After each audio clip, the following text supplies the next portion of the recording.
Okay. We are live right now.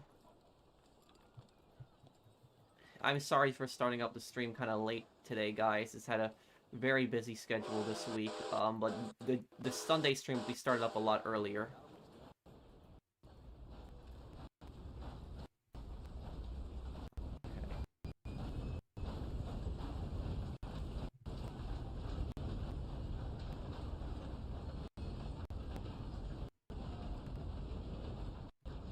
Okay, hello. How's everyone doing here?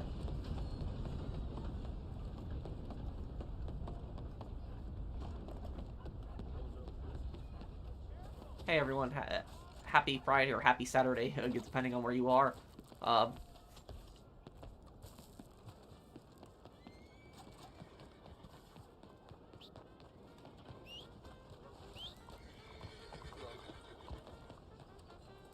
Yeah, I will do a Red Dead 2 playthrough one day.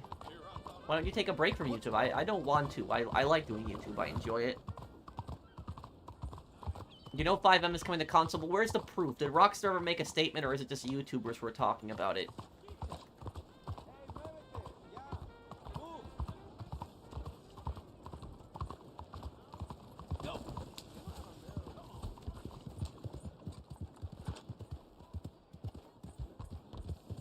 LA Noir, I'll try to have another part up soon tomorrow.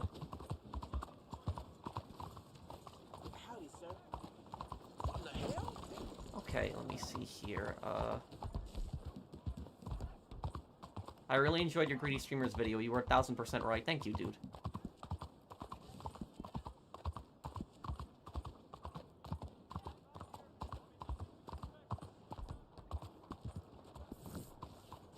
Okay,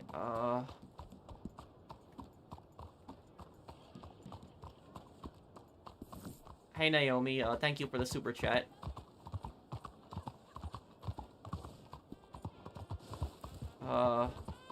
Have you seen Tactical Bacon production videos on GTA 4? No, I haven't seen his videos on GTA 4, but I think I've watched his channel before. Isn't Tactical Bacon the guy who does a lot of the Twisted Metal videos? Doesn't he do videos on Twisted Metal games, or am I thinking of another YouTuber? But I think I've seen his channel before. It's like, the video starts out with like a pan, and it's like bacon on it. Is that him? I've watched, yeah, the Dead Rising remake gameplay. I've watched it, yeah.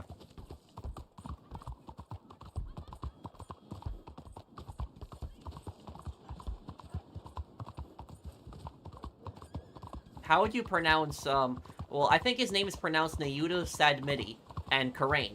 That's, I think, how it's pronounced.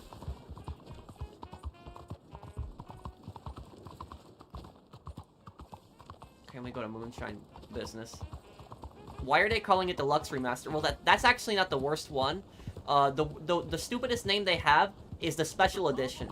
Do you know what the Special Edition of the Dead Rising remake is called? It's called Dead Rising, Digital, It's called Dead Rising Deluxe Remaster Digital Deluxe Edition. That's what it's called. Dead Rising Deluxe Remaster Digital Deluxe Edition. That's the name of the special edition of the game. That honestly sounds like a stupid name.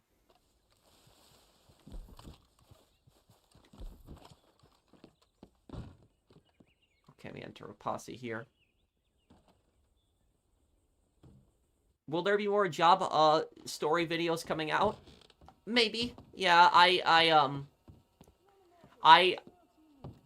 can't really think of any stories I could tell right now. I have finished this batch. We can sell it when you like. Au travail.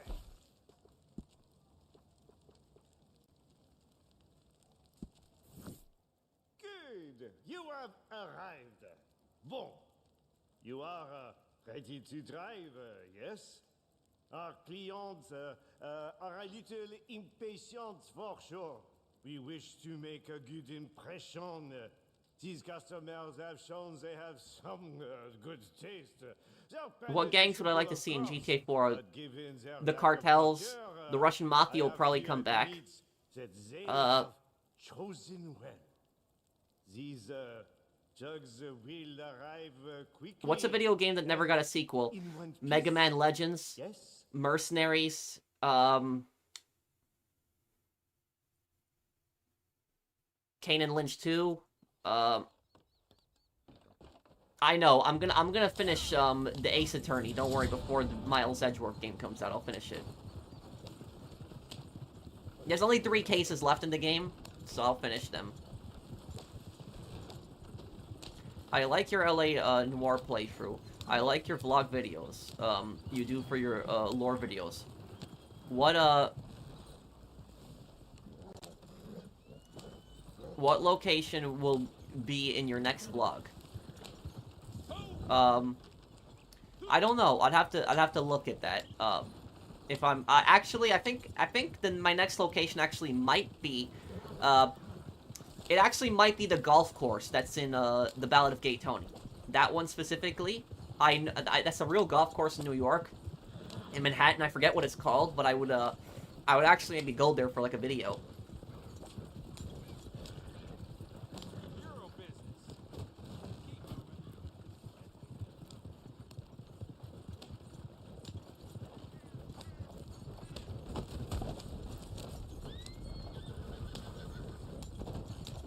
Well, thank you for the super chat, Mario.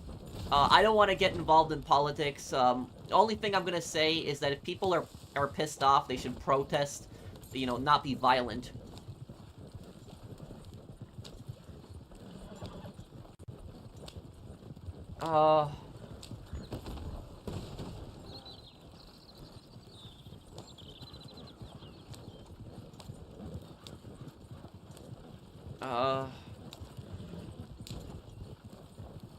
Let me see, is anyone on Red Dead here who...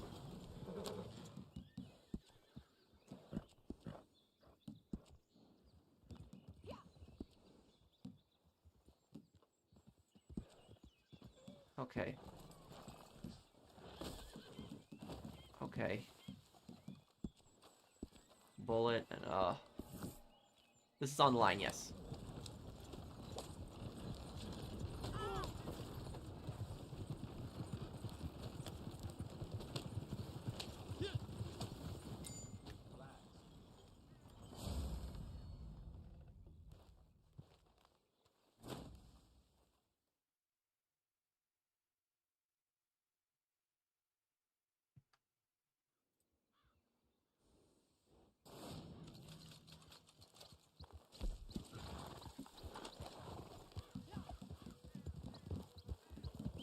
I don't see you online here, Golden.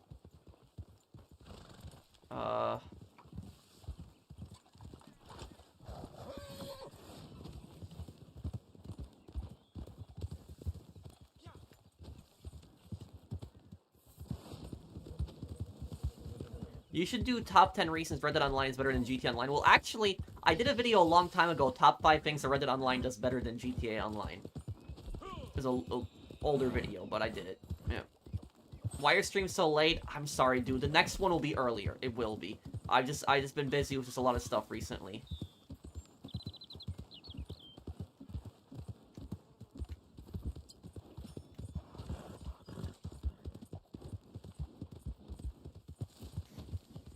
Am I gonna end the stream? No. It just started. Am I gonna do a LA Noir lore video? Yes. When I beat the game, there's one lore video I wanted to cover.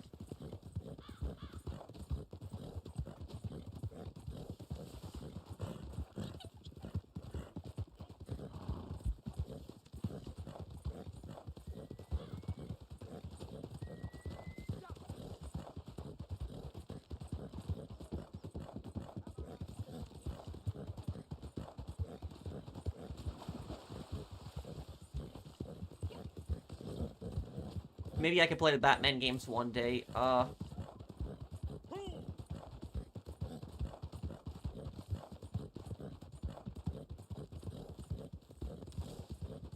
Hey Patrick, as a Midwestern American, what like you, what are your thoughts on Indiana? Well, I'm not from the Midwest, but I moved to the Midwest 4 years ago. What about Indiana? I've been to Indiana a few times. I've stayed in a hotel in Indiana when I was passing through. I've driven through it. Indiana seems like a, nice state, chill, small towns. The one thing I will say about Indiana is I don't like how their highway is like a toll road, because Indiana has like a really big toll road. It's like this big highway that you go on, and like you get a ticket you get like this ticket from the machine like right when you pull into it, and then you put the ticket in the machine like right when you're getting out of the state, and you gotta like pay the fee. I didn't like that personally. I don't like any kind of tolls, but it was a I didn't really have anything against the state when I was there. It seemed nice. It was peaceful, quiet, a lot of farms too. Um,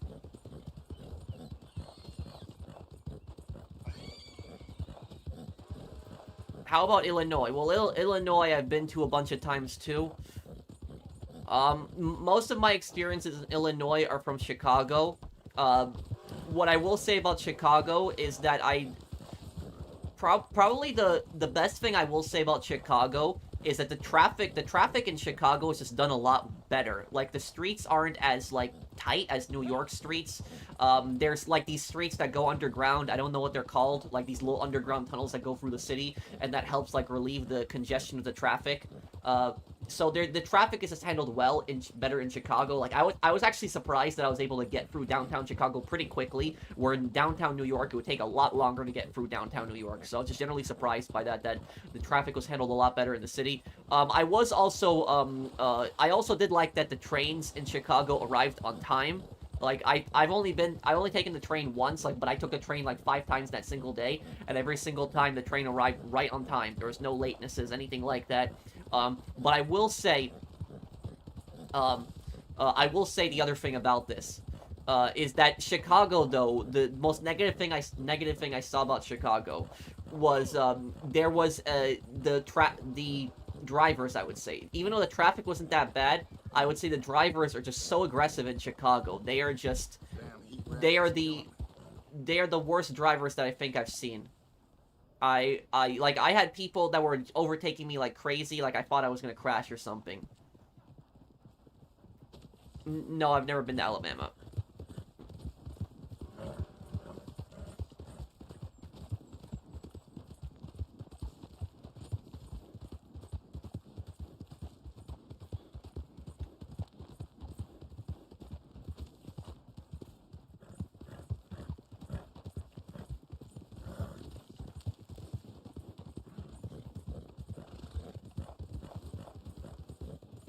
Did I look up the Sonia Massey case? No, I didn't. I didn't have time. I apologize. But what I'll do is I'll look it up right now. I'll look it up right now. Just give me a moment.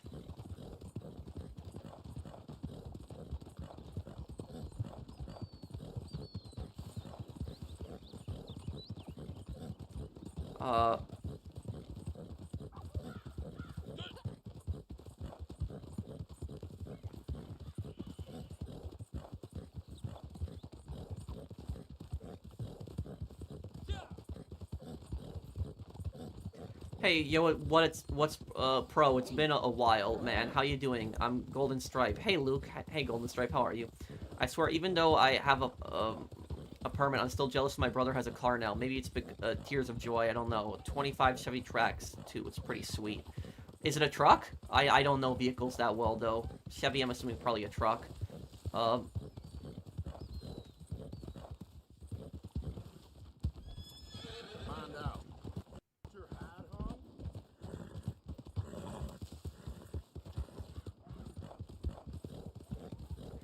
Patrick, if Vietnam ever becomes a multi-party democracy, do you think we should keep the Vietnamese Communist Party around? I mean, Poland still is a communist party, but almost nobody votes for them. I think that Communist Party should be allowed to stay, even if it's in a democracy. Like, I hate communism, I'm a capitalist, but I don't think that you can, ban a political party. Like, I don't think you can do something like that, because it's up to the people to decide. Like, the people will see that the party's extreme, and they're not going to vote for them. So, because the thing is, if you ban political parties like the Communist Party, that will be really bad. Because what will happen is the communists will use that as propaganda when the party gets banned. Because during the Cold War, this happened, where whenever communist parties would get banned in countries, even countries that were democracies, the Communist Party would always say, oh, look, see, it's the capitalists controlling the system. They don't want the Communist Party to be allowed. They don't want you to vote for us, stuff like that. And they would use that as propaganda against the country, and they would cause a lot of division. And so I say, is like, no, don't ban it, because it'll just give them propaganda. It's just, people should just do their research and just decide on, who they want to vote for. Why is the video quality so grainy? Is it grainy? Is it? Oh wait, is my stream quality bad, guys? Is it bad right now? And let me see. Let me answer that question he had earlier here. Thank you, Blinded Eagle, also for sponsoring the channel. And Shaky, I will answer your question. I'll answer your question right now. Give me a second here.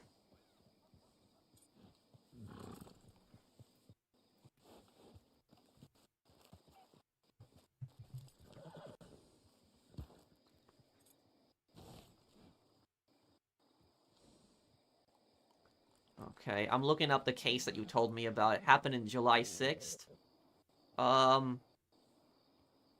She called the police, believing that an intruder had entered her home.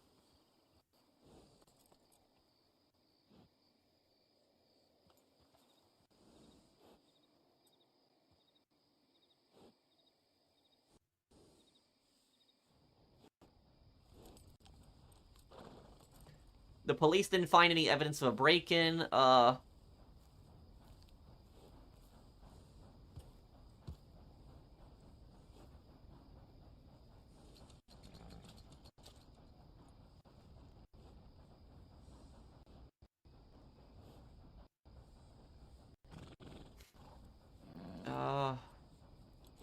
There's a vehicle that was in her driveway, and the police are trying to find out whose vehicle it was.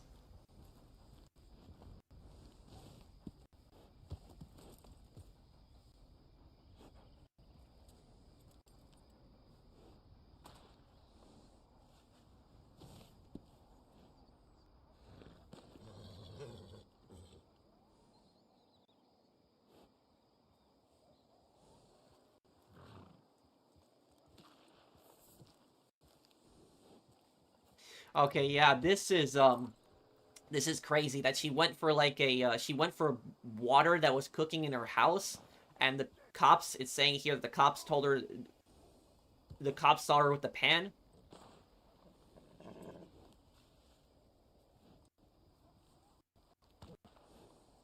Hey, a little late to be riding up folks like that.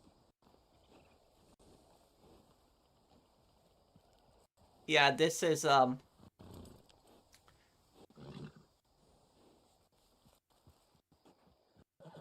well, what do you think of this case, Seiki? Okay, yeah, this is the Sonia Masson case that like he wanted me to read about, but it was yeah. What do you? It's the Sonia Masson case. Is one of my viewers. He asked me to read about it and give him my thoughts on it. After the stream, I'll watch the video. It says there's a body cam video, so I'll watch the video. I don't think it's appropriate having that on stream, me reacting to that. But I will. I'll probably watch the video and then I'll get back to you on the Sunday stream and let you know what I think. But Seiki, are you still here? Because it's very, I would have to see the video in full to give my opinion, because it's just different what the article is saying versus when you actually watch the video. So I have to watch the video and give my full thoughts. But what do you think of what happened?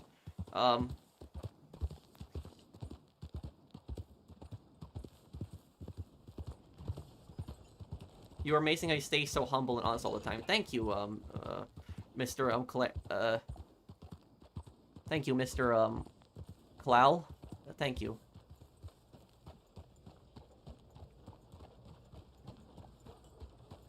What machine you using? What do you mean, what machine? What do you mean? You mean what console am I playing? Is that what you're asking me?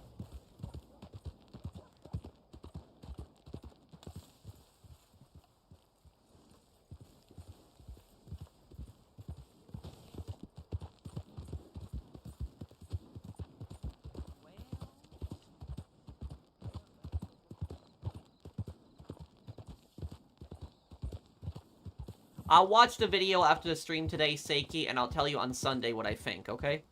I just read the article right now, but I have to, oh, and, Brandon and Zomb, right, hold on one second. Yes, I'm sorry, Brandon and Zomb, I'm sorry, I just got a little, I'm sorry, I just, let me do it here. Hang on.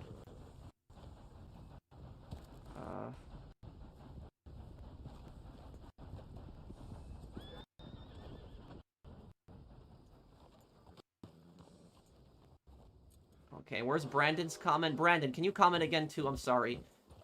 Did you see Take-Two executives were at Crawford versus Madrimov fight in LA? First row seats next to Saudi. Some YouTubers are talking about it. Well, thank you, Bill's Mafia Faithful. Thank you for the super chat. Tell Brandon to post one more time, Zom, also. Tell him to post. But Bills, the thing is, the YouTubers who talk about, like, the Take-Two executives being at, like, a boxing fight, I don't know what this is supposed to mean. Like, they're just trying to make it, it's like, what, rich people went to, like, had a front row seats at a boxing fight. It's like, you know, so what? It's, I don't know, like, why these YouTubers are talking about. I'm not criticizing you, thank you for the super chat, but I'm just talking with the YouTubers specifically, like, the YouTubers who keep talking about it. Like, I don't see, like, what the big deal is. Like, you know, some rich people that, like, got front row seats at, like, a boxing fight. You know, the YouTubers are talking about it. So it's like, you know, I don't get what's the purpose. Like, what is it? Is it,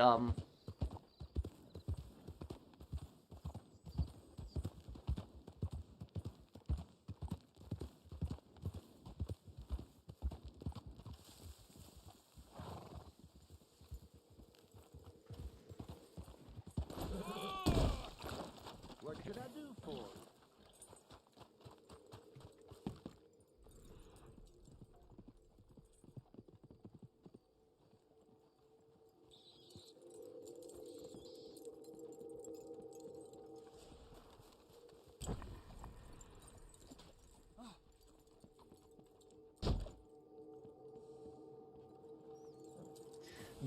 there's a collectible here somewhere. Do you know about the resignation of the Prime Minister of Bangladesh? Yes, I know that she fled the country too. Thank you, Zuhair.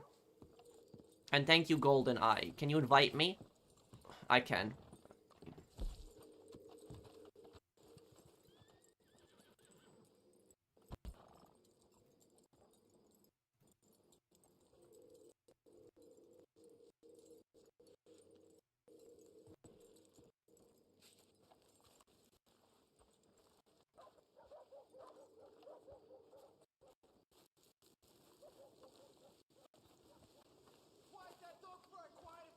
Okay,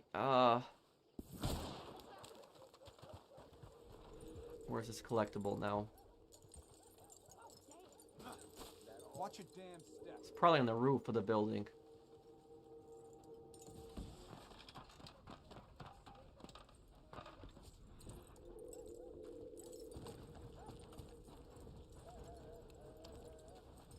You never added my PSN? Oh, I'm sorry, dude. Can you tell me what your PSN is again?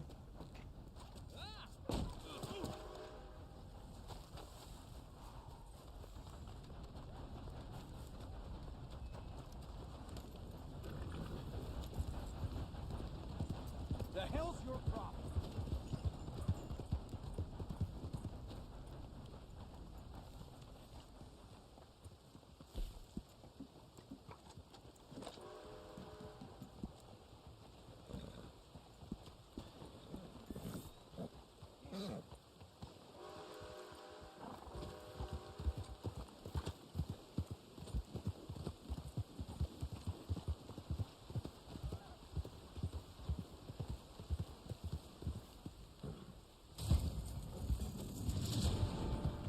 If Vietnam becomes a democracy, do you think South Vietnam should be giving more autonomy, pretty much like Scotland and Wales and the UK, like more control over their finances? Yes, because it's ever since, you know, South Vietnam has been taken over by North Vietnam, like Hanoi pretty much runs South Vietnam.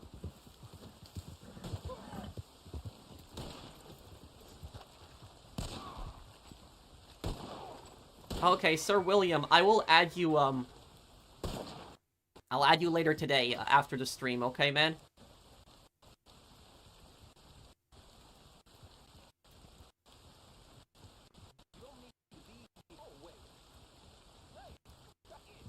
And I think I did try to add you, sir, by the way. I think I did, no, actually, I think I did try to add you. I think I remember now. But the name that you gave me, did not come up when I searched it.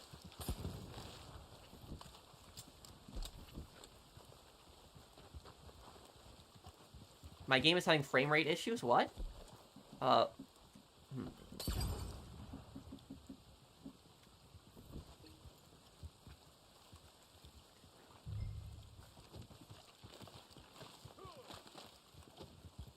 Sounds good, thanks. Okay, thank you, Sir William.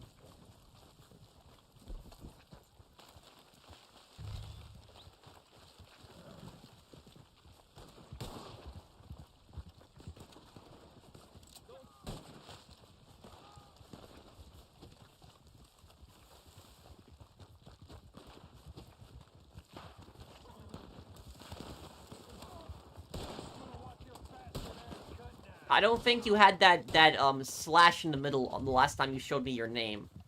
I hate how arrogant Rafa is, yep. She's a bit annoying, but the chief minister is much worse than her.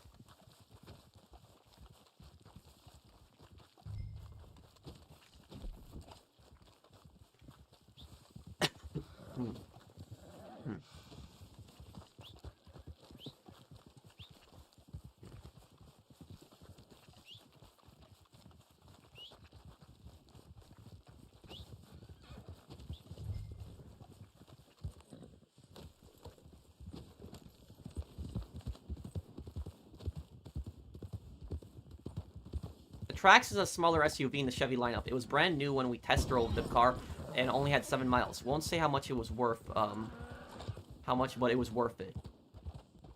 Okay. It's an SUV in the Chevy lineup. Thank you, Blinded Eagle. Why don't I stream on Twitch? I don't like to, divide my community. Okay, Brandon, thank you.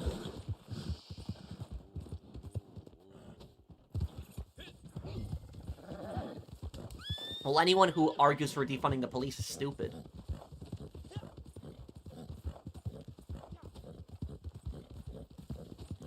August 16th is the Dead Rising anniversary. Maybe I can think of doing something. What is the ideology behind communism being a good system? There seems to be no reward for hard work.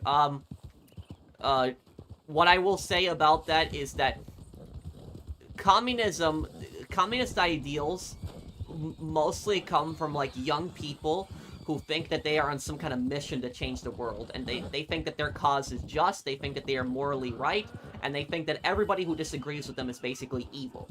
That is where communist indoctrination and communist ideology comes from.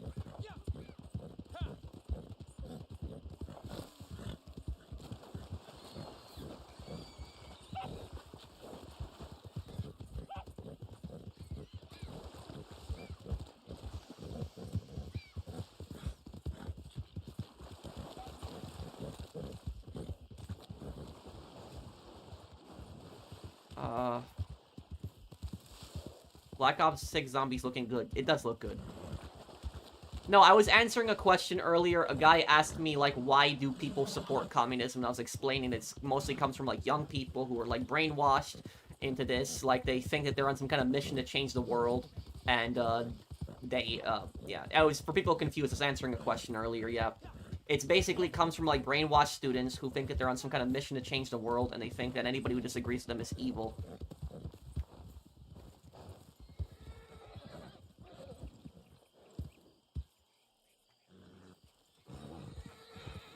Well, Mr. Beast is making it a lot worse for himself by not answering any questions. He's not addressing the allegations. He's not addressing the allegations, he's not talking about it, and that's just making it worse for himself. What are your thoughts on Uber Eats as a job? It's not a bad, side thing to do. You make some money on the side, you can work when you want to.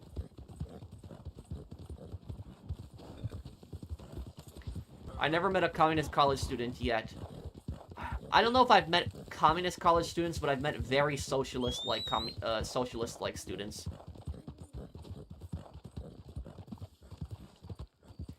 I think Lucia is probably Cuban-American. Probably that. Because that's what they're probably gonna go for, because yeah, that's probably what they're gonna go for, is they're gonna go for being Cuban-American. They might go for, like, this kind of the story of Scarface. Lucia probably wasn't born in, Cuba.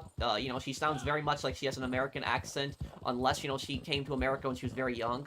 But I think that it would make more sense for her to be Cuban-American, because there's a lot of people from Cuba and Florida, so I think, I think having her backstory as her, like, parents coming from, like, an oppressive country, I think that would be, like, an interesting backstory, too.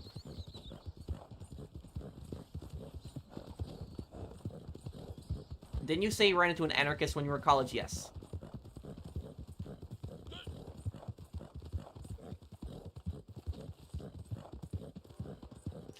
If you're a Nicaraguan citizen after the Sandinista revolution, would you join the ranks of the Sandinistas, the Contras, or just flee the country and start again somewhere else? Neither, because both of them suck. The Sandinistas are basically Soviet puppets. They're basically just a puppet, communist group that's been, propped up by the Soviets. And then the Contras are basically like cartel cocaine dealers that have been supplied by the CIA. So literally is like, both of them suck. You have like, violent, communists on like one side, and then it's backed by the Soviets. And then you have another one is like, cartels that are, offloading cocaine, bringing drug violence into Nicaragua. So it's like both of them just suck. And it's like, why choose a side? Why not just say both of them are just terrible? Those are the days that I'm usually the most free, Angelo.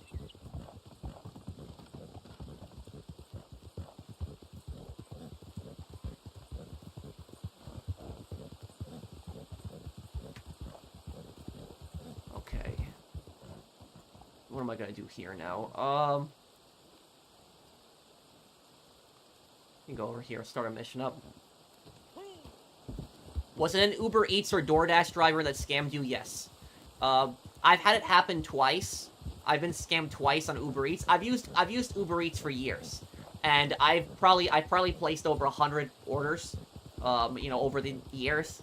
And out of all the times I've used Uber Eats, I got scammed twice. One time, the person just didn't deliver my food. Like, it just never showed up. It never came. And what happened was, when I was messaging the person, I was messaging, like, hey, where's my food? They just weren't replying to me. Nothing. I ended up giving the person a bad review. It never showed up. And the thing is, though, is, like, it said, like, my food is on the way, and it was, like, wasn't moving at all. Like, the car wasn't moving at all, so I don't know what was going on, what happened. And it took, like, basically, like, an hour or two later, at that point, I just gave up. And I called up Uber Eats, and I canceled the order, and I told Uber Eats that I want my money back, and Uber Eats gave me my money back. There was, the second time that I had gotten scammed, basically, I live in the Midwest, I live in an apartment, and what happens is, sometimes I would be in the middle of doing something when, like, the food arrives, so what I would always do is I would always tip beforehand, and I would just write in, like, the message, I would write, leave it in the lobby. Like, just leave the food in the lobby and I'll come down and get it. And they would always, do that. Drivers would just come into the apartment lobby and they would just leave it in the lobby. And then, like, I get a notification, like, a couple minutes later, I would come back and get the food. But what happened was this one time, it was, like, a guy who delivered my food, and he was calling me. And he's like, the food is here. And I was telling him, I was like, just leave it in the lobby. Leave it in the lobby. And he's like, no, come down. And I'm like, leave it in the lobby. He's like, no, please come down. And, like, I thought that was, like, a bit strange at first, because it's like, why does he want me to go to the extra effort to come down for the food when I'm telling him it's fine, just leave it in the lobby? Just leave it in the lobby, be done with it, right? But what happened is, the reason he wanted me to come down to the lobby was because when I came down to the lobby, what happened was, he handed me my food, and then he said, wait 1 second. And I was like, what? And then he's like, let me take a picture. And he's, like, standing here, just taking a picture of me with the food. And I was, like, confused, like, generally I was like, okay, whatever. And I went upstairs, and I ordered, like, this really big pack of apple juice. It was, like, it was, like, one of those, big, like, bags of apple juice, where it, like, kind of has, like, that little, I don't know what it's called, it's kind of like a little knob, and you basically kind of, like, pour it, kind of like in a water cooler, but, like, for apple juice, basically. So I ordered, like, this big bag of apple juice. And what happened was, I noticed right away, the bag of apple juice wasn't there.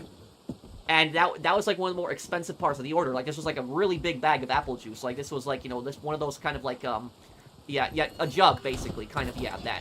But it was, kind of like, it was kind of like a bag. It wasn't necessarily, like, like plastic. It was kind of, like, more, like, maybe, like, a plastic bag, actually. But it had, like, that little, screwing thing, and then you would just pour it, basically. It was, like, part of the restaurant. But, basically, that was gone. And the whole reason that he wanted me to come downstairs and take a picture is so if I complained and I complained about him to Uber Eats, he could say, no. He had his food. He got the picture. You know, here's him with the food. That's basically why. So and the thing about this is I actually Googled this, and this exact scam actually happened to other people, where people were delivering your food and then they want you to take a picture specifically with the food, and they will just basically use that as proof and say, oh, he checked the bag, he checked the food, and it was all there. So if that ever happens, if somebody like, you know, tells you, let me take a picture of you, like DoorDash or Uber Eats driver, if they ever do that, just tell them, I want to check my food first. I want to check that everything is here. You do that first. Do not just pick up the food and just, you know, take a picture with them. You got sea legs, lackey? I mean, can you handle yourself on the water? Me, I will rob anywhere. On land, on sea, a sky. But this one's a wet one, so you better be salty enough. The Del Lobo. Oh, and I missed a few super chats. I'm sorry. Let me check. Feels like it should be us doing it instead. You get their cargo. Thank you, Bills. Okay? I'm tired of all these folks and their schemes. Hell. Everyone I don't like is Hitler, commies. Yeah, I would say like some of these like really like far left people, like they will accuse anything of like being fascist. So like anything that they disagree with, they will, you know, basically call fascist. And I will tell you is, for example, like libertarians at like my college got accused of being fascist. And like libertarians are like the least amount of people that would be anything close to a fascist whatsoever. In fact, communists are closer to fascists than libertarians are. Libertarians advocate the smallest form of government, individual liberty, where communists basically want everybody to work for the government, no private property whatsoever. That's actually closer to fascism. Communism is closer to fascism than libertarianism is. So I don't know how, you know, communists could actually call a libertarian a fascist. But basically that's what they will do, is they will, anybody who they don't, you know, like, they will basically call a fascist. That's the typical what they will do. Thank you, General's Alert, for the super chat.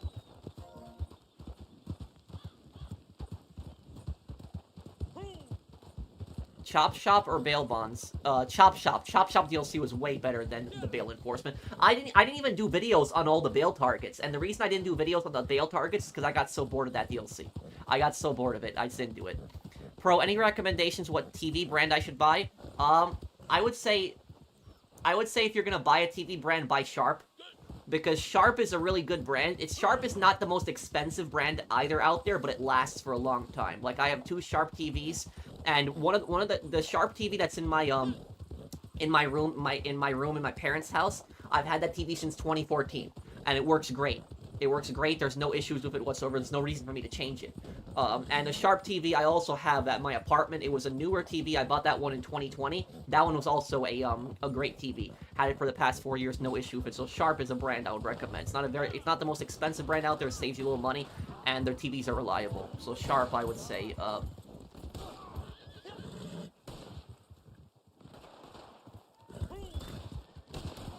I met a communist in basic training for the U.S. Army. I reported him to the drill sergeant, and the next week they found he was smuggling drugs.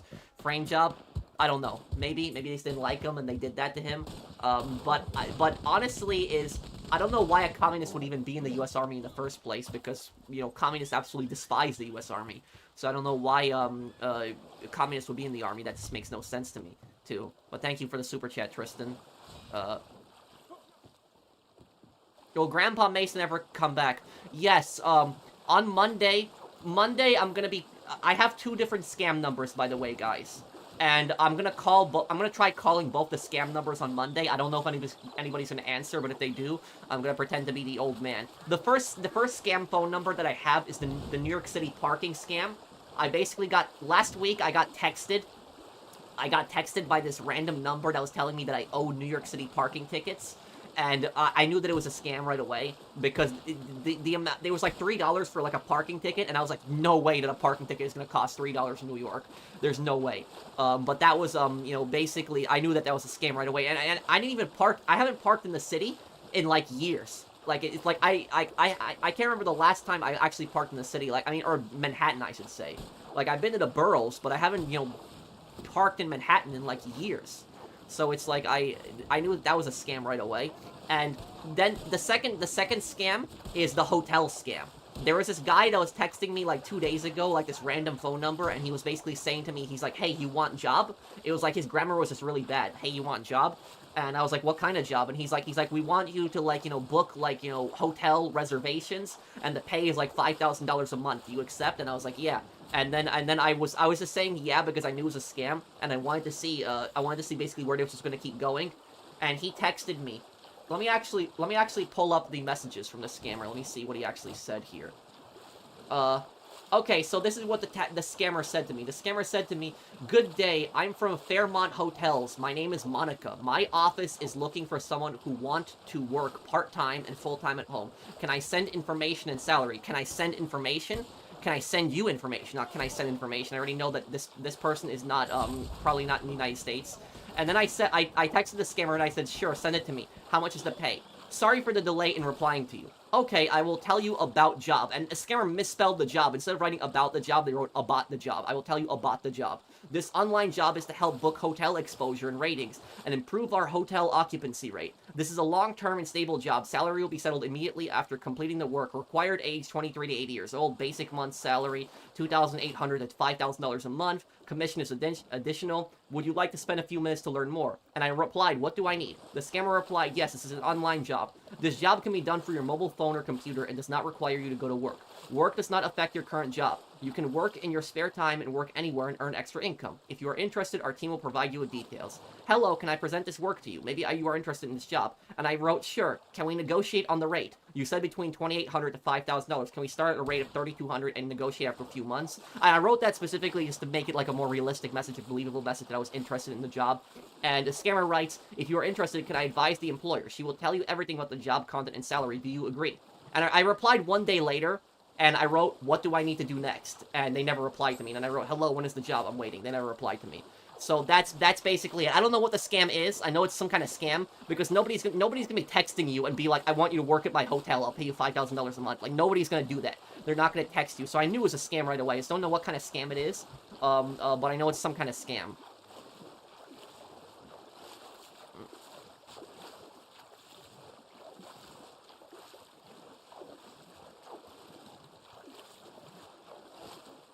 So there's a Memorial Day for veterans, but I believe in remembering Native nations every day for their efforts in defending their way of life. I think everybody deserves to be remembered. And, yeah, I think that schools, I think that all schools should definitely teach about the atrocities committed against Native Americans. Thank you, Ann, for the super chat. There's a lot of schools that actually skip over that history. I remember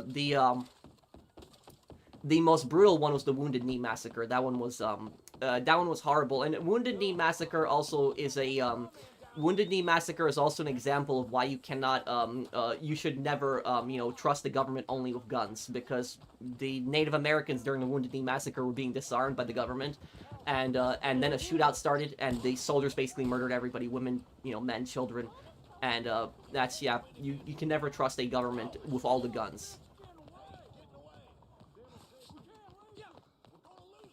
Let me see here. Someone tried to scam me in real life. They came to my house and tried to scam me? How? What did they do?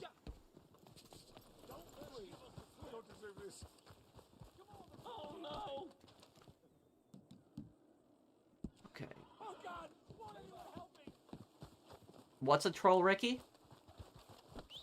A super chat is a donation on, a super chat is a donation on a YouTube stream.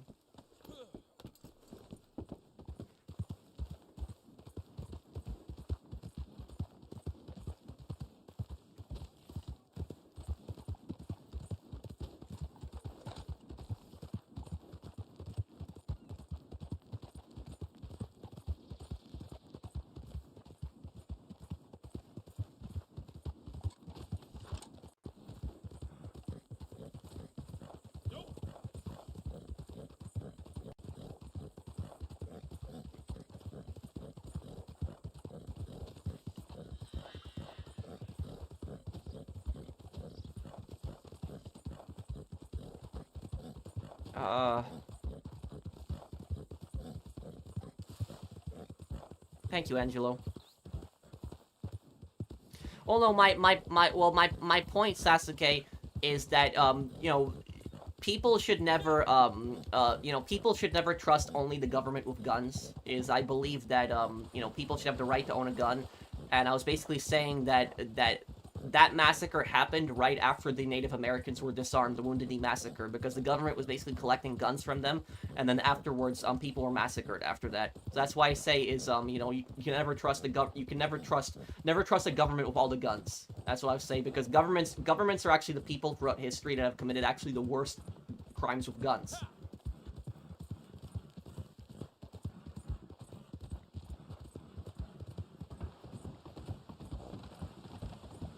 So some random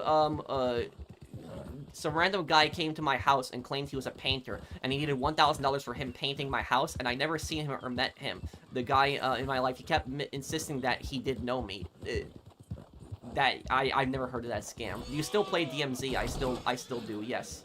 I haven't played it in like 2 weeks, but I still play it, yes. What's riled you up?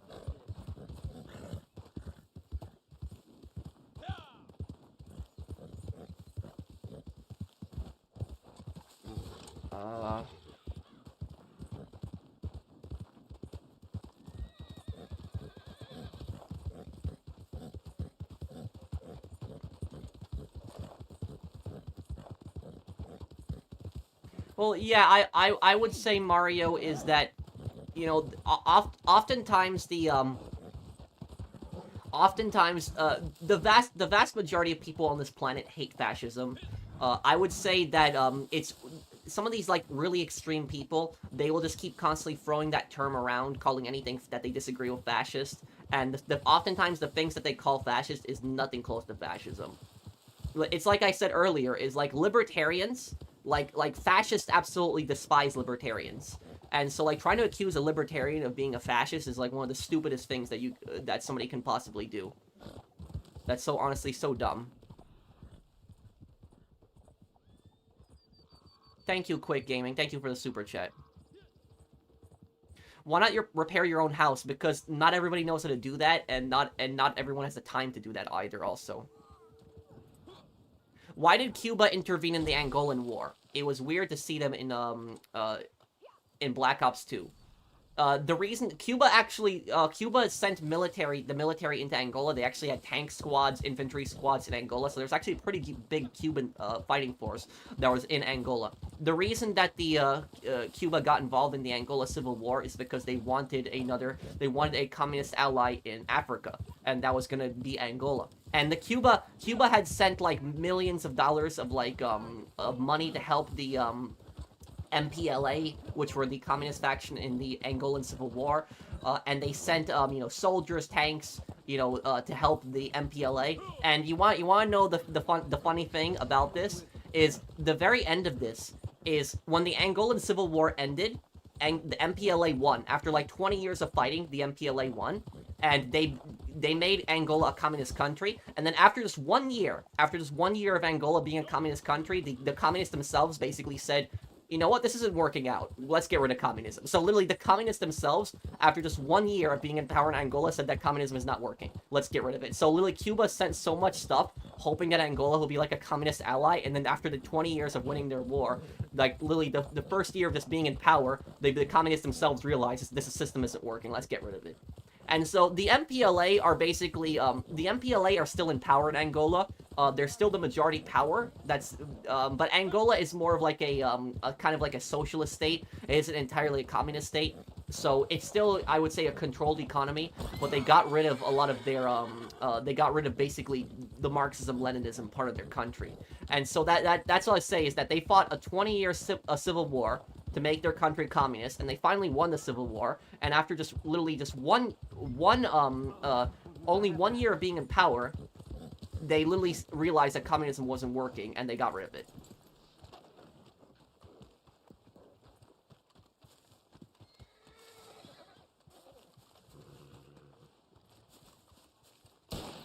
Piece of shit.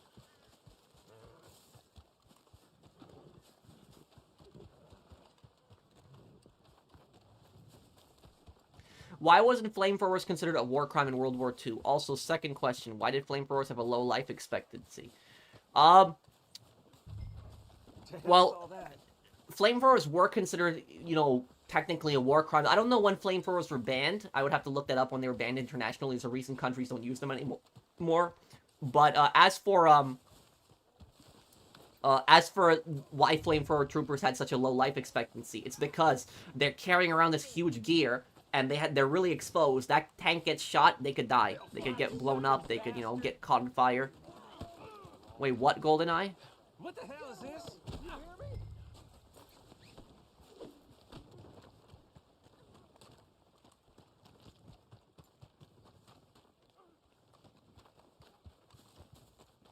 Sweet Jesus!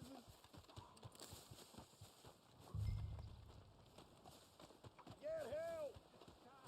Wolfgang from Hey Arnold? I don't remember him.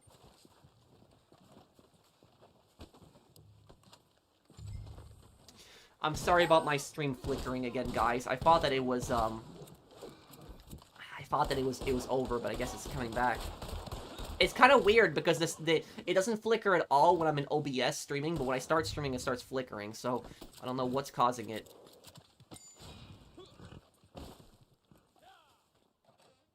It's a nasty business, but a business nonetheless. You got your reward.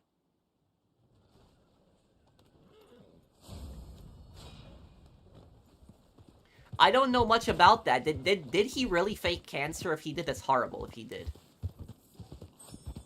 Oh, I'm sorry, Aiden. Let me look.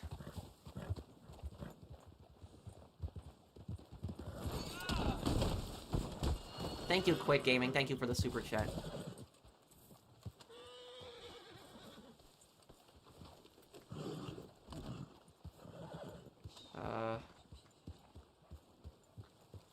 Did I know that Telltale made a Jurassic Park game?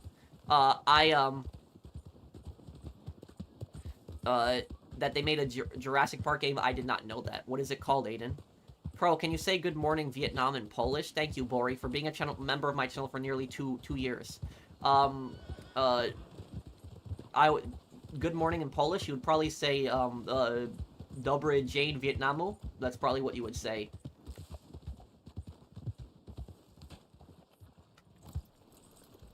Favorite case in LA Noire? My favorite case in LA Noire.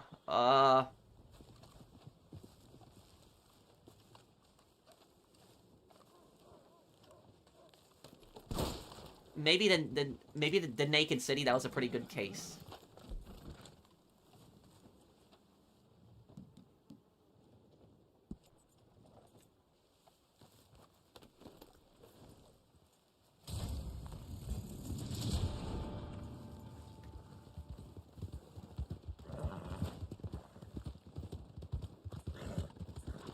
What's the worst thing Tony did in The Sopranos? So I'd have to think about that one. Wait, what happened with Susan? Pardon me. Wait, she passed away? Wait, what? What happened?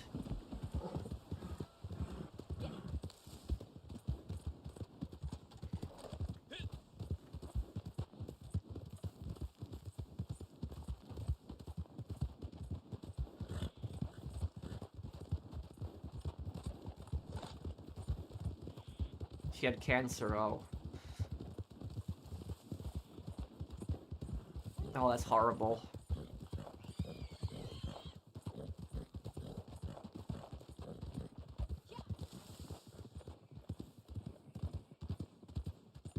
That's horrible. I hope that one day that disease is finally cured. I didn't even know she was sick. I didn't even know that.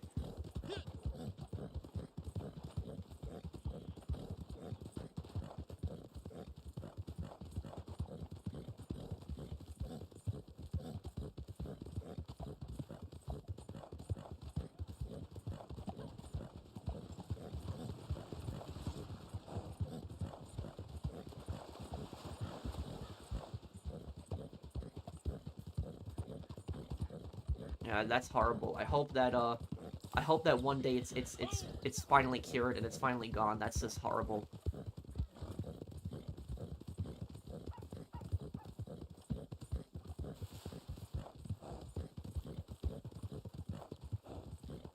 Just saw the Green Day concert in Philadelphia. They are a rock band, aren't they, U11 Uprising?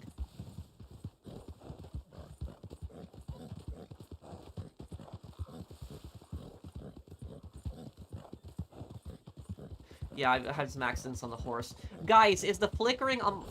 Man, I crashed again. Is the flickering on my stream, like, annoying? Is it really bad? I'm sorry if it's getting annoying. I don't know why it's doing that. I'm sorry about that.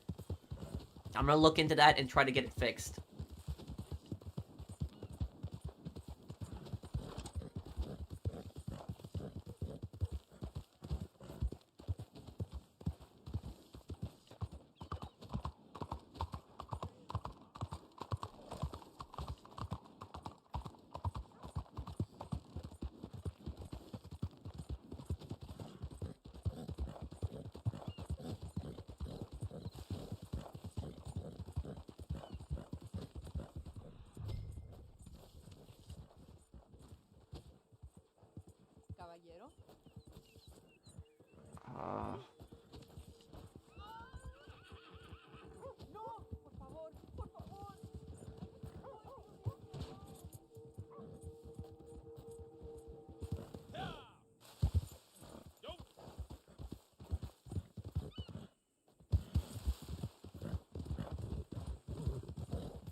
5 months, something to lighten the mood. Top 5 cartoon moments that stick to your head the most. Top 5 cartoon moments that stick to my head the most. I think number 1 would probably have to be Chocolate from SpongeBob. Chocolate. Number 2 would probably have to be from Courage the Cowardly Dog, Return the Slab. I think that's the most iconic thing from Courage the Cowardly Dog.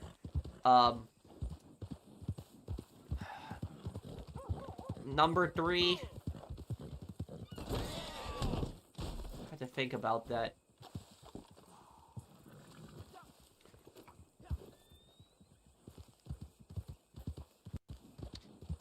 Number 3, I would say probably that, probably that one scene in Ed, Ed and Eddie. I never forgot that one scene where, he's, Eddie and Double D go to, Ed's, house, his basement, where his room is, and then Eddie basically turns around and says, "Where are the stairs?" And then Ed says, "My parents said that because I'm grounded that they're gonna take out the stairs. They literally took out the stairs, trapping him in the basement." And then Double D said that's disturbing. Or that scene in Ed and Eddie. That was, Anyone know the scene I'm talking about when Ed's parents removed the stairs?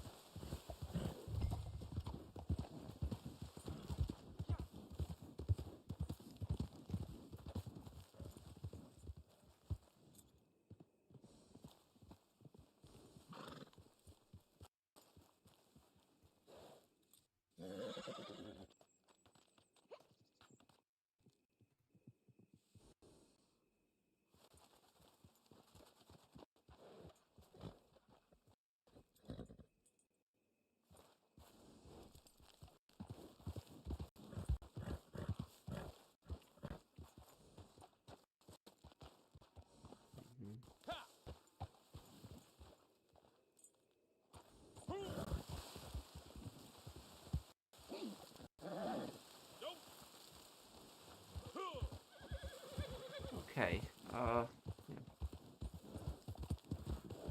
What's the worst movie line you've ever heard? Oh, I have to think about that one. The worst movie line that I've ever heard. The worst movie line that I've ever heard.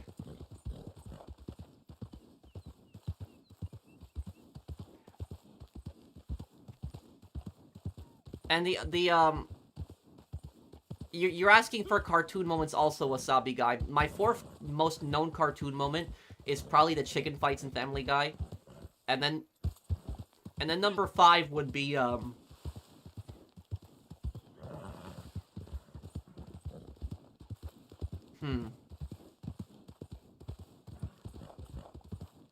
would have to say probably be Bender laughing in Futurama. Yeah, probably that. Speaking of which, has anybody seen the new season of Futurama? When I was a kid, I watched every single episode of Futurama, like every single one. But I haven't watched the new season. I want to get around to watching it. Has anybody watched it? Is it good?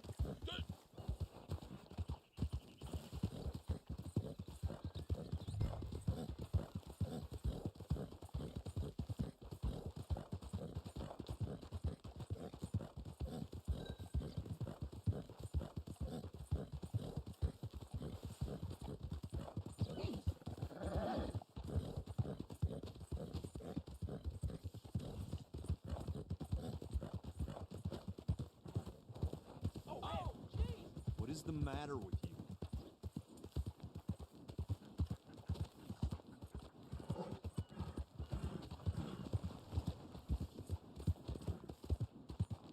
Telltale's Jurassic Park game is called Jurassic Park, the game. It takes place after the first movie, and you can also see Nedry's dead body. Oh,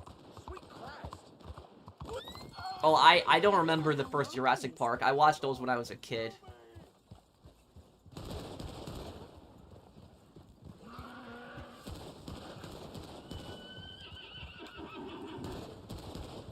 Yes, I will finish World at War, but I will restart it again, all over again from the start.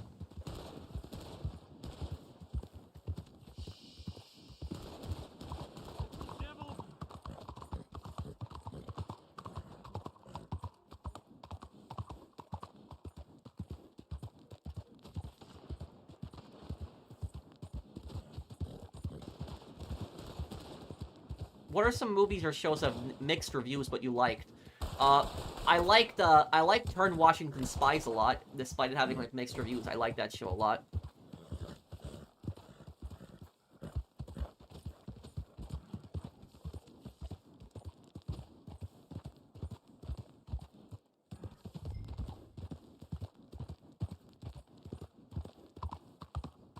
Is King of the Hill really coming back? Is it? You know what I think I will say about King of the Hill?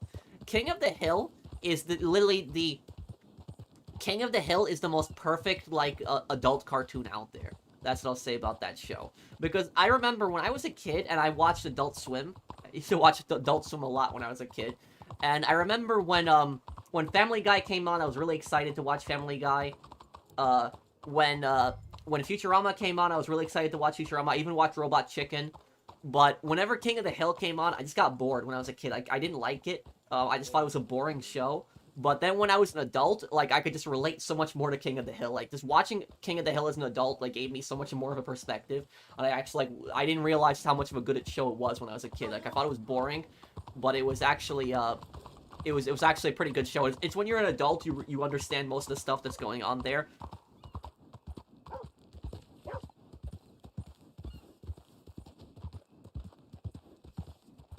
I think the best episode of King of the Hill was the one when Hank gets addicted to video games, or it was the one where Bobby was just took the women's self-defense class. I think that's like the most favorite episode. That's like everybody's favorite episode is the Bobby self-defense class one. That's my purse. I don't know you. That's that was probably the funniest one.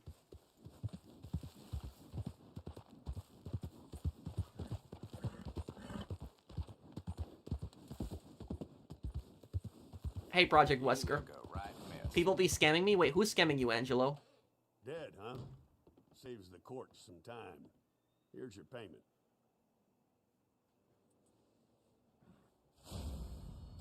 Does anybody remember that one episode when I forget the name of the episode, but it was the episode where Hank found out that he was born in New York. Remember that one? It's like New York, ah! Like, I remember he was just freaking out over it.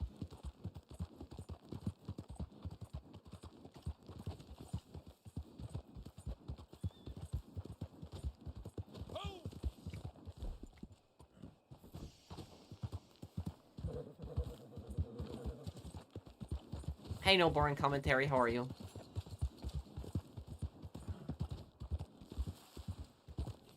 Hey, Project Wesker, I shared your video, did you see that?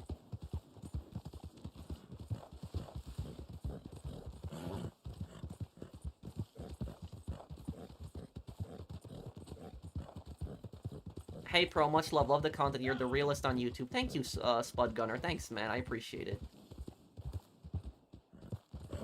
Why was Hank Hill freaking out about being born in New York? Because he's like a proud Texas patriot. And the idea of being born in like a big, you know, city in New York, like he just couldn't like accept that. I haven't played Spec Ops: The Line, but I do want to play that. People have told me that Spec Ops: The Line is the most disturbing war game ever. That's what people have told me about it, but I haven't played it yet. But a lot of people have requested it, so I'll definitely look into it. Boogie should seriously consider salads. Thank you, East Wolf. Thank you for the super chat. But I would I don't know what's going on with him. You know, I don't want to make fun of his I don't want to make fun of his weight. But I will say is like the I will say that about the cancer thing, just like, you know, people are telling me that he's lying about that. That's just horrible.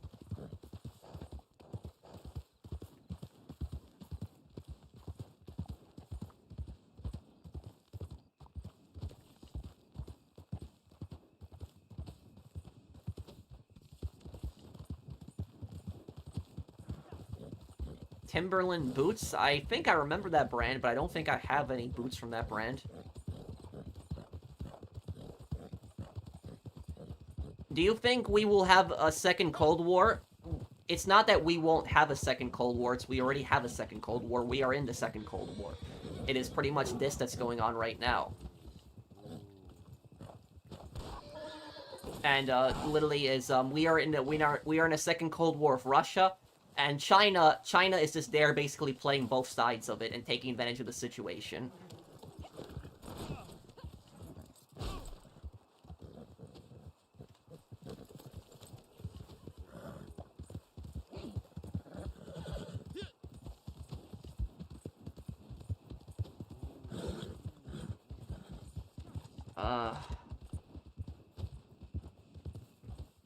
Hello, King of Killing. I don't remember Wolfgang from Hey Arnold. I'd have to watch it. Oh. I don't remember the, I don't remember the, a lot of the characters. I remember there's Arnold, there's his grandpa, his grandma, there is Helga, Gerald, was his name Gerald? What was Arnold's friend's name? I'm trying to remember what, Gerald was his friend, right? Gerald? I'm trying to remember all the characters. Gerald, and then there's Mr. Kakashka. What country was Mr. Kakashka from? Wasn't he from the Czech Republic? Isn't that where he was from? I'm trying to remember where Mr. Kakashka was from, but I remember Mr. Win was from Vietnam. Mr. Kakashka, I think he was from Eastern Europe. I don't remember where he was from. Bonjour.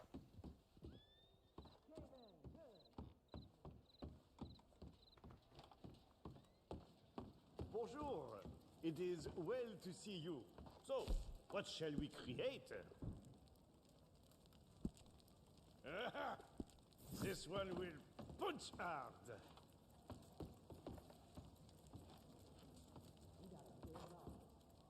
I have some ideas.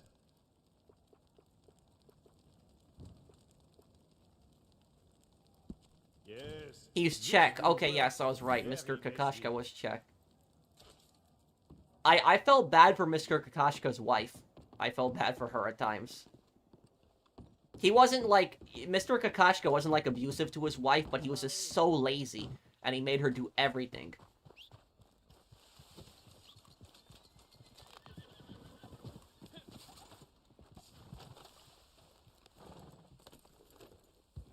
Pat, for a few weeks you didn't see any of my messages. Mark, I'm sorry, man. I've just been getting messages from just so many people. I will reply to you after the stream, okay? I just get so many messages from people on every day on PlayStation, Skype, you know, Twitter. So there's just so many people that are just, you know, messaging me and everything. But I'll reply to you after the stream, okay? I will do that, I promise. I'm just sorry. I'm just getting so many messages from people. Sometimes I miss people's messages and I don't see them for some time. Thank you for the super chat.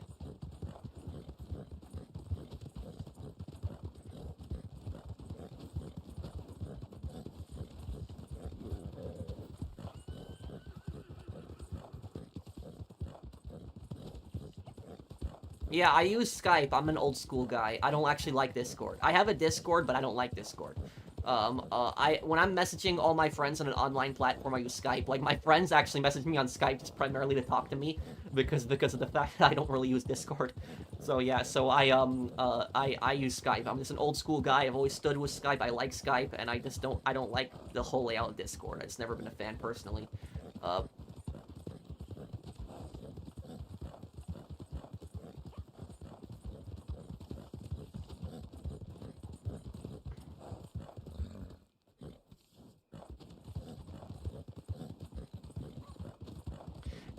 Pat, you should play Dead Rising 2 Terror's Reality multiplayer with me and Project Wesker when you host it. Yeah, I could join that.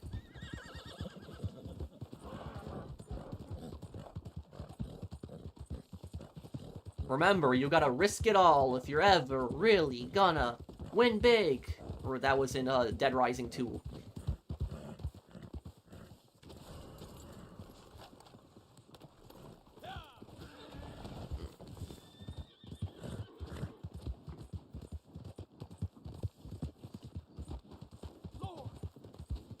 I don't know what I'm being wanted for right now.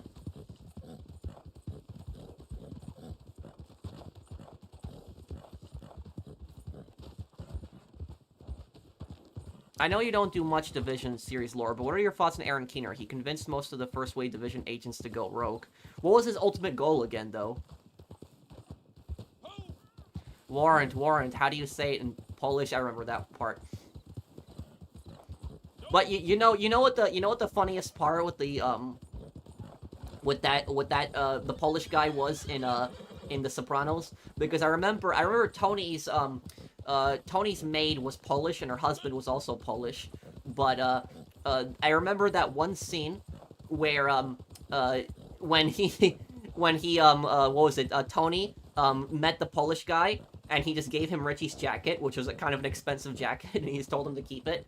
And then when he came over for to get the TV, and then Richie saw that. Richie just got so pissed about that.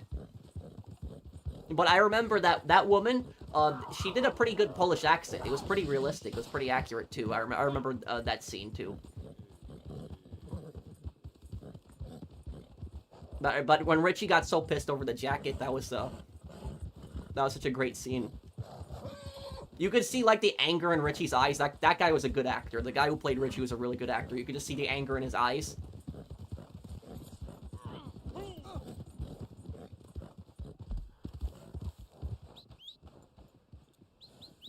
Okay. Let me go to Sean here.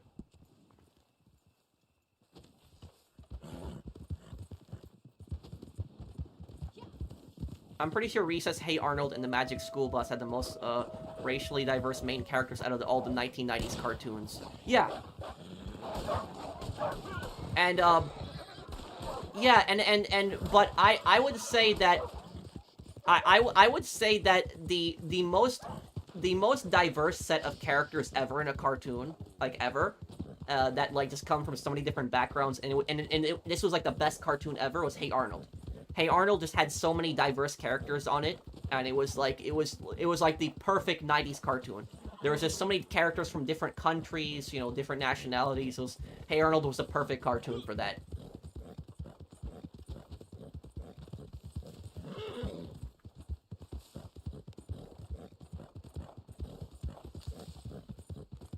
Hey, when I watch Hey Arnold a lot, it reminds me of my childhood too, because it reminds me a lot of New York when I was growing up.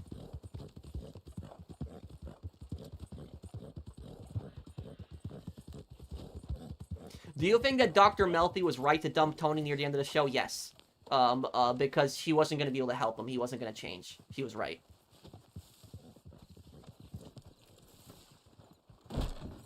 So, you and Martelli had your little chinwag, did you? All right, let's go to work. Let's do it. Let's do paid killing. Who do I compare Leland Monroe with? Because I've got something you will like. Being the angel of vengeance.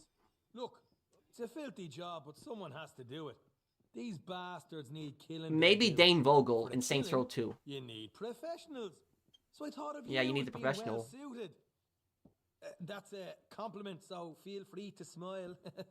It's a bunch of I could look bastards in into it, Blackwater, Aiden. so it is. Bullies who annoyed a lot of folk there and killed an acquaintance. Do I have a of wife mine, and back in so Poland? No, vengeance I'm not must be married. sought. And I haven't been you're to the Poland seeker. in On my I haven't been to behalf. Poland in He was a 14 nice years. fella, Scottish lad he was. Left a widow and 2 wee kiddies he did. Yeah, real shame. What detective department would I want to work in LA Noire?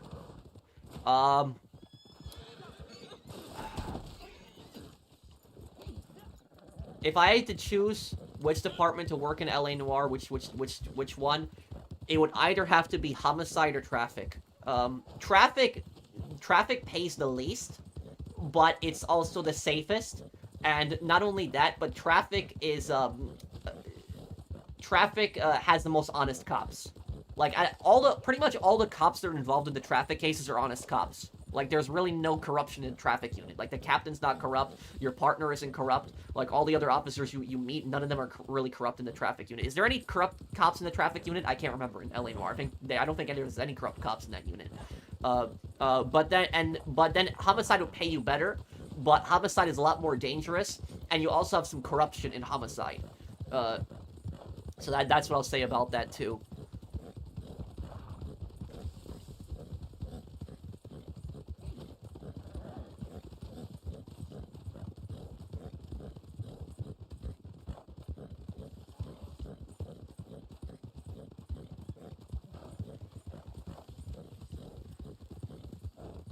What do you think Jimmy Hopkins' biggest weakness is from Bully? Oh, easily, his arrogance. Thinking that he's better than everyone.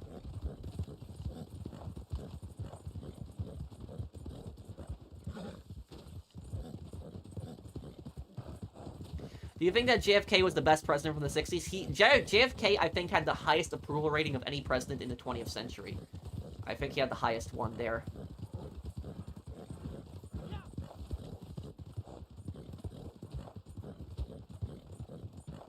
Chalk Zone? I have, what is that? What's Chalk Zone? Why don't you play Valve games? I'll play Left 4 Dead ones. That's a Valve game, right? I'll play that one day.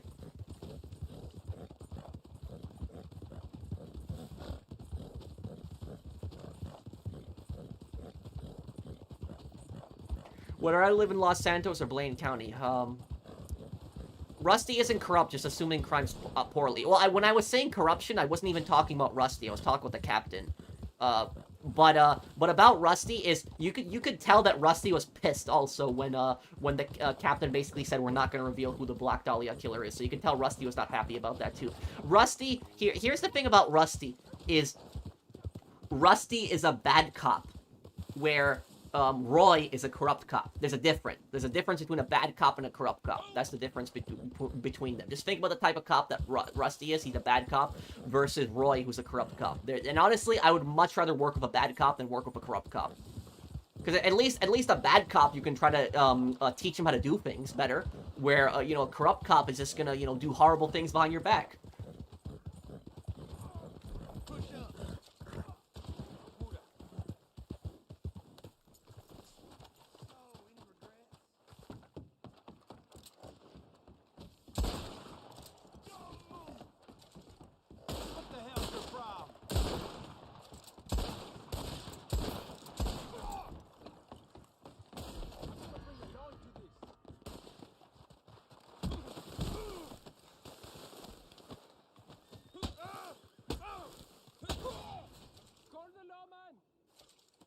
Okay, hold on 1 second. Don't kill this guy yet.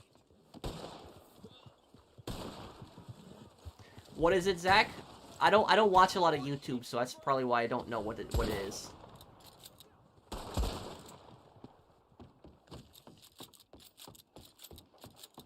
Is there any boats nearby?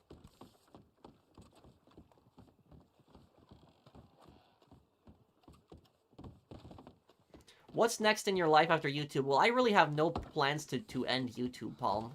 I'm just gonna keep doing YouTube for as long as I can.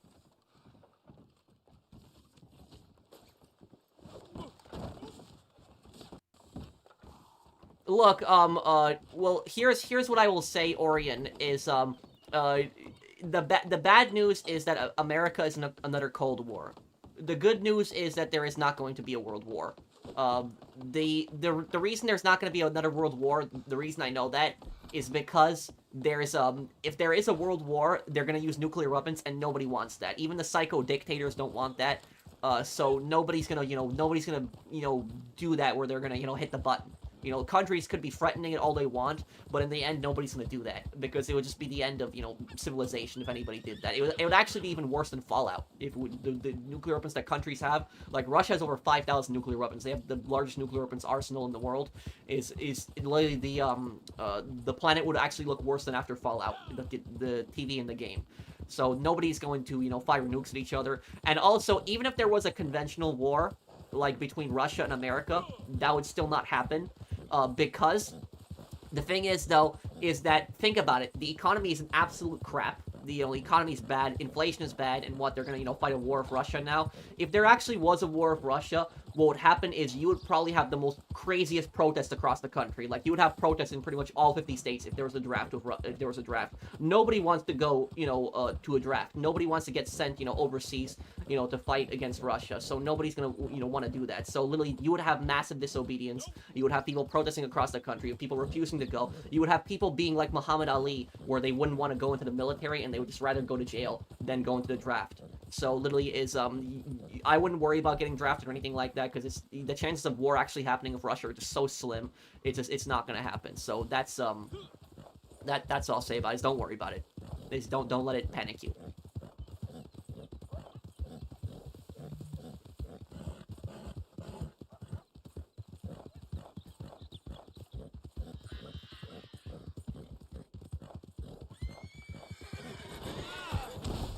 One thing that doesn't make sense about GTA 4 is how the hell did Pegorino recover from his gunshot wound so badly? Yup. It was a gut shot, too.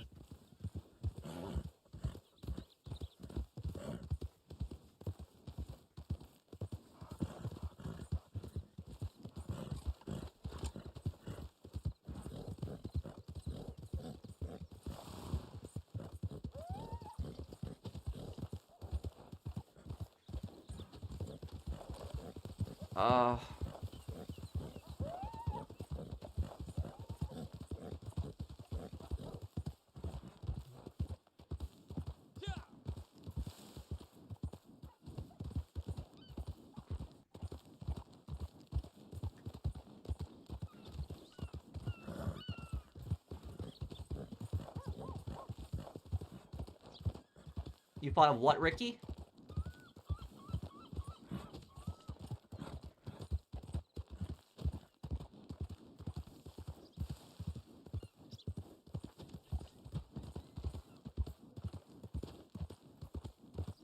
Why didn't Roy get arrested for all of his corruption, and how the hell did the mob boss know Roy? Because of just the corruption. That's the primary reason why he didn't get arrested, because of the corruption.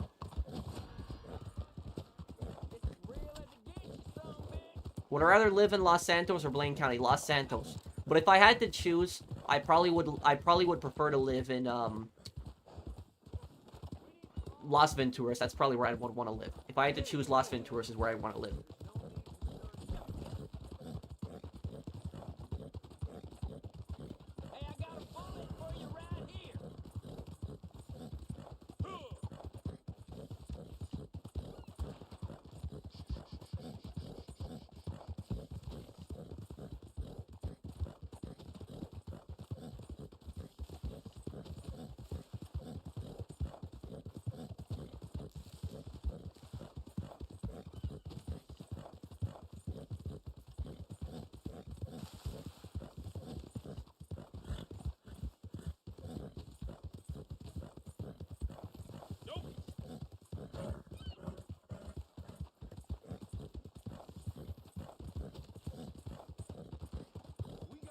If you want to live in Las Venturas, why don't you just move to Las Vegas in real life?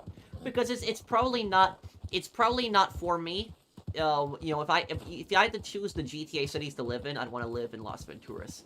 But Las Vegas, if Las Vegas, I probably would like to live in Las Vegas over living in Florida, or because Florida is just is just too hot. I could not live in Florida. It's like really humid. Las Vegas, at least Vegas is like cooler at night. It's a desert. But I typically don't like really hot places. You know, that's why I like living in the upper Midwest, because it's, you know, it's cold up here. We get really cold winters. But that's actually where my mom wants to retire. My mom, when my mom finishes working, she's gonna work for 2 more years. She wants to sell her house, and then she wants to buy a condo in Las Vegas. That's where she wants to live. She wants to live on the Strip, actually.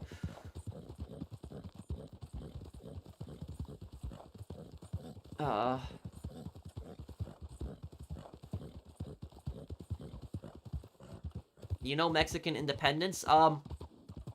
Mexico got its independence in, the early 1800s from Spain, right? And then Mexico then got its, Mexico had 2 independences, actually. It had its independence, from Spain, and then it had its independence from France. France didn't occupy Mexico for very long, but Mexico kicked France out, so they defeated France. And that was in the first one was from Spain in the early 1800s, and then it was France in the 1860s.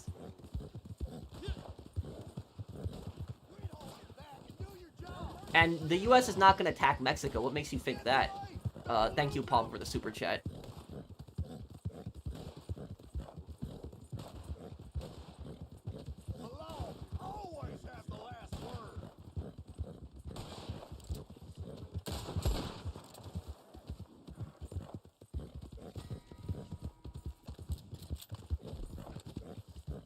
I don't think that Killzone 1 and Shadowfall are terrible games. Oh, okay, Mario. I'm doing good, King.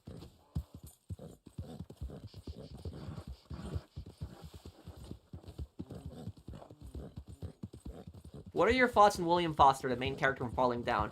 You mean that guy that, the guy who snaps in Falling Down? He's, like, going to work, and then I think it's, like, a guy that's just been pushed so much that he just basically snaps. That's what I basically think about him. Why do I keep getting a wanted level? What's going on?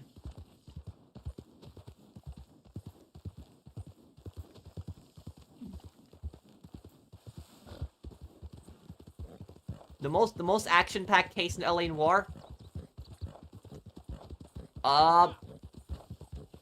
Probably Reefer Madness. Reefer Madness probably has the most shootouts. Yeah, Reefer Madness.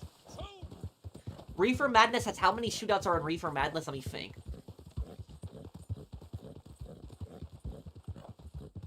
One, two, three, 4. There's 4 shootouts in Reefer Madness. So yeah, is it Reefer Madness? Does Reefer Madness have the most shooting in LA Noire? I think it's Reefer Madness. It has 4 different shootouts.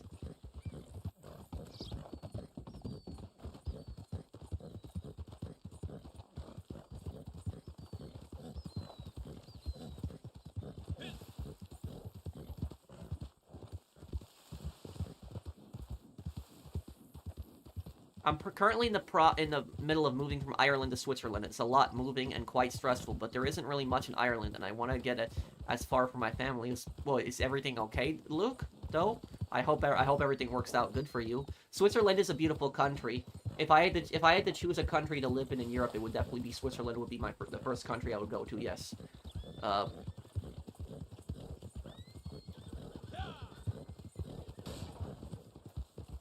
I don't think Foster was a bad guy. I think he just snapped. Yeah, I can help you with your Moonshine, Brandon. Let's do it.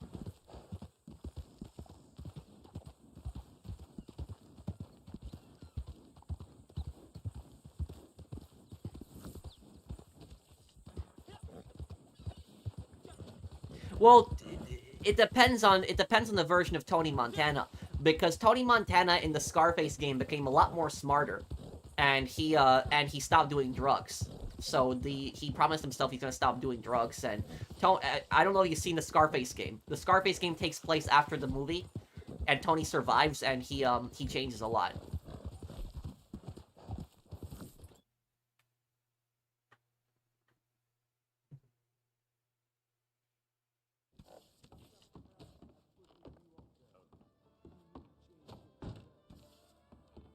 boss. We'll be right.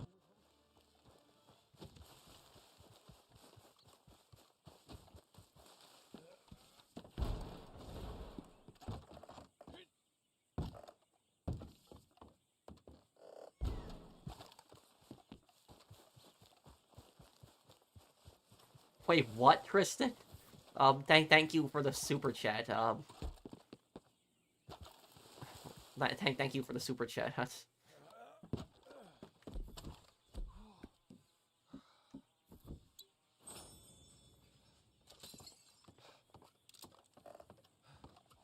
Wait, what's your question? Don't be a menace. It's...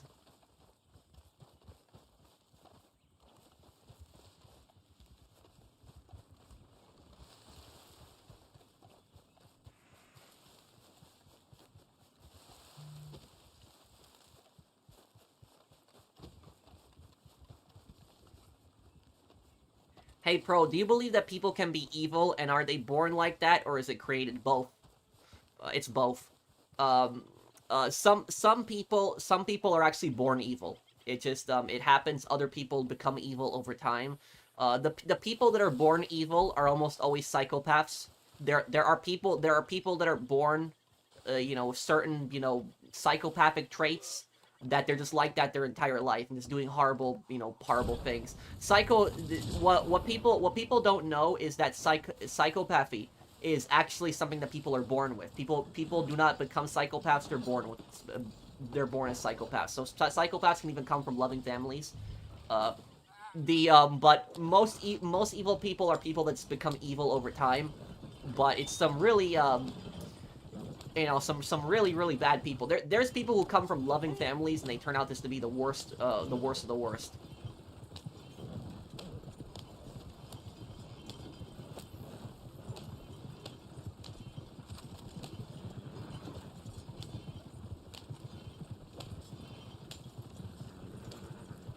And also, just because somebody is born a psychopath doesn't mean that they are going to be evil. But it's what psychopaths basically are is they are people who have no empathy for others, no emotions towards others, and because of that, they're a lot more prone to doing horrible things because they don't have empathy for anyone.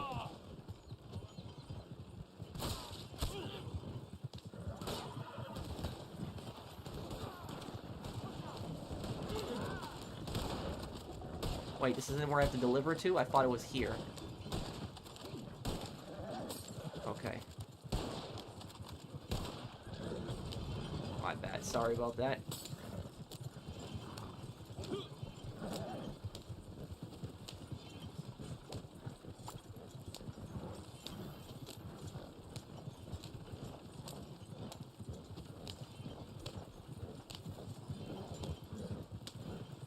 Do you think that evil people can be redeemed?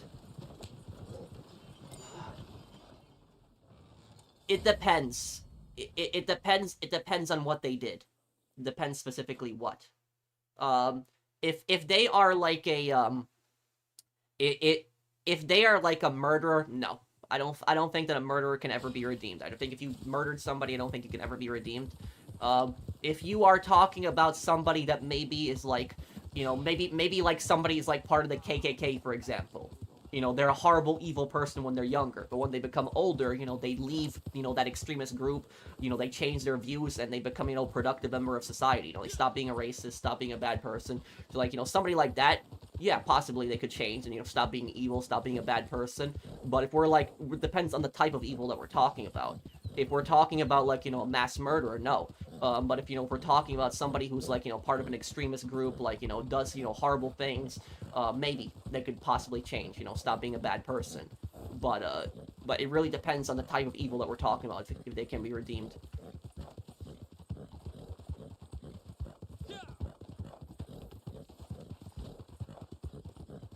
What's the limit for redemption? The limit for redemption is murder. At that point you kill. I think that people can redeem themselves in for most things that they've done, as long as it's not killing another human being.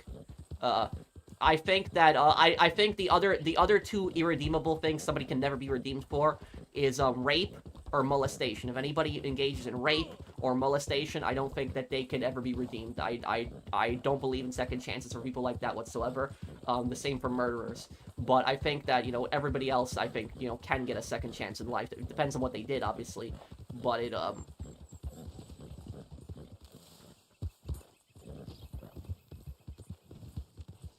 Pro, do you believe in curses? I don't know if I believe in curses. You know, I'm an agnostic when it comes to religion, but it's just sometimes like I see things like, you know, and I wonder if there's like if it's like a sign, if it like means something. That's why sometimes I think that like, is there like some force telling me or something like that? Is there like trying to give me a sign or something? I don't know. Maybe I'm going crazy with this sometimes, but sometimes like I think that like I was like, you know, I was I will tell you something. It's a really, really embarrassing story. Last year I was actually in Las Vegas last year. And when I was in Las Vegas last year, I went for the Fallout event, right? And what happened was afterwards, it was me and my friends, we went to a casino. I didn't play for a lot of money. I played 3-card poker. And I won $70 at 3-card poker. And what happened was, at that point, I was done. I just wanted to, you know, cash out and, you know, and leave and take my money. You know what ended up happening? You know what? I had the worst luck. Even though I won $70 in poker, you know what happened to me? I lost a $100 bill somewhere on the casino floor. I literally dropped it. I'm telling you guys. I did not gamble that $100 away. I literally lost it somewhere on the casino floor. Like, it literally fell out of my wallet. Like, it was gone. I don't know where it went. Maybe I was pickpocketed. Maybe somebody pickpocketed me now that I think about it. I don't know. Maybe that's possible too. But it was gone. I don't know what happened to that $100 bill. My guess is I probably dropped on the floor. So even though I won $70, I lost a $100 bill. And I was like thinking to myself, like, is this a sign? Like, you know, telling me like, you know, don't ever go to a casino or something like that. But I don't know. Maybe it was just bad luck. Maybe it didn't mean anything. But that was just like, it was just like, I was pissed. I was so angry. So technically, I only, you know, lost $30 because of the $100 that I dropped, because I still won $70 from, you know, the poker. But I was pissed. I was pissed. I don't know what happened to the $100 bill. And the thing is, if the $100 bill fell on the casino floor somewhere, some gambler probably found it and lost it. That's probably what happened. So some gambler probably had a good night until he lost it. I visited Vegas many times, stopped at the Air Force Base, they're on the way to Army Training Center in Cali. Made many friends. We'll have a great time if we go, pro. Well, thank you, Tristan. Thank you for the super chat. Thanks, man. I did like Vegas when I was there. Just one thing about Vegas is that when I was walking down the streets in Vegas, I smelled a lot of pot. And I did not really, in my town in the Midwest, that's pretty much unheard of. Like, you don't smell that anywhere. And I didn't realize it, but apparently it's legal in Vegas, which I guess is their choice, but I just didn't know about that. But if somebody's gonna smoke, I would say just, you know, keep it to yourself, because I just don't want to inhale that stuff. Salvatore Leone stole your money. Thank you, somebody32. Thank you for the super chat. Thanks, man. Yep, Salvatore probably ripped me off somewhere.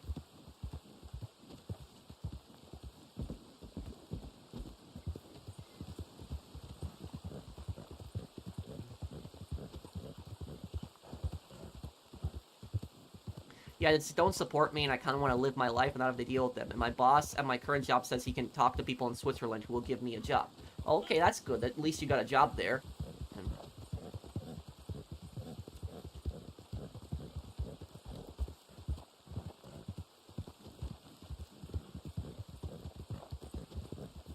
What about self-defense? If you have to kill someone in defense of yourself or the defense of others, that's not murder, though.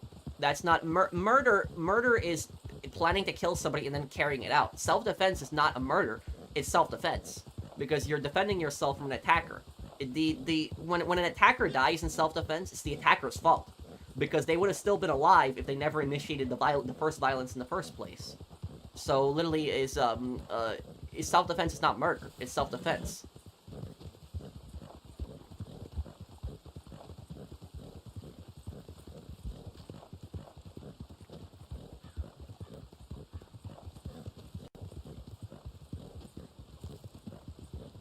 Well, I'm going to be going probably November again this year, Emily, because I did like Vegas.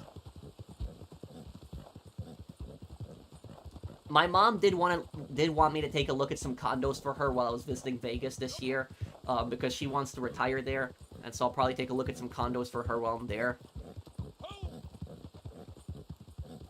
Which video game studio do you hate the most? I don't think I really hate any developer. I would say that if you're asking me what developer I have the least, I lost the most respect for, would be Rockstar. Rockstar, I've lost so much respect for them. Does Finland have the least violence in the world? It's one of the safest countries in the world. Who do you think is the smartest GTA protagonist? I'd have to think about this one for a second. Give me a moment. I have to think about this.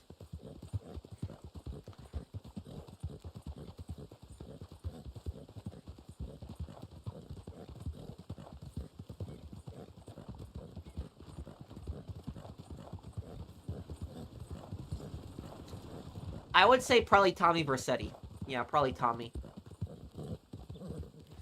Because Tommy was able to build this massive criminal empire, and Tommy knows Tommy knows what he's doing. I would say that I would say Tommy is the smartest GTA protagonist, but but what I will say about Tommy is Tommy's biggest flaw is he's too trusting. That's what I would say is his biggest flaw. Because he thinks people that are close to him aren't going to betray him. That's what he thinks generally, and I would say that's his biggest flaw is he's too trusting of his friends. That's what I would say about Tommy. You itching for trouble or what?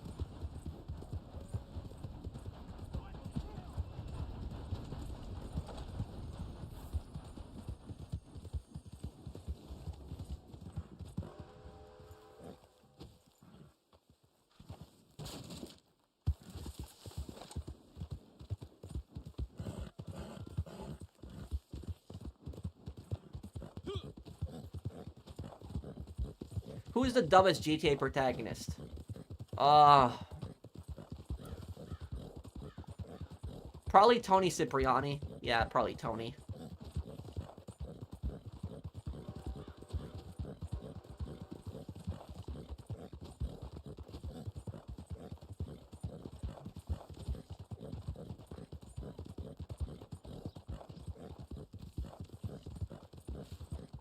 I don't think CJ is dumb. CJ managed to plan an entire casino heist out. CJ became a manager for a rapper, helped run a casino. There's a reason that Torino picked CJ to be his go-to guy for getting jobs done. So CJ is not I wouldn't say that CJ is dumb. He's probably one of the more smarter GTA protagonists. What story and protagonist would you make for Manhunt 3?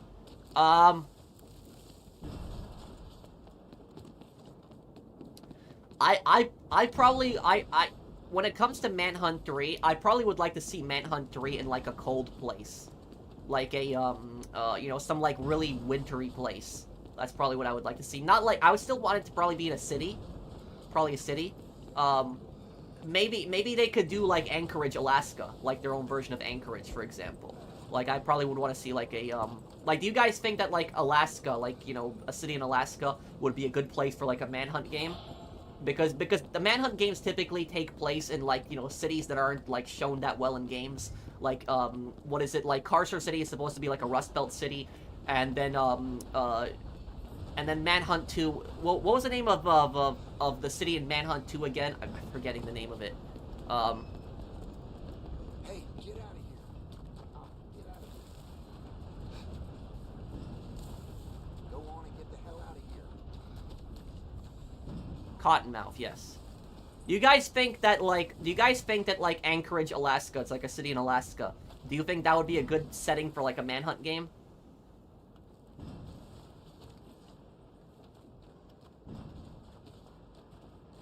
Because some of the scariest movies take place in, like, blizzards when you think about it. And, I could imagine that there could be, like, a mission in Manhunt where it's, like, there's some, like, really bad blizzard and you have to avoid, like, some gang and you have to, like, hide in the storm and stuff like that. Like, I could imagine they could do something like that.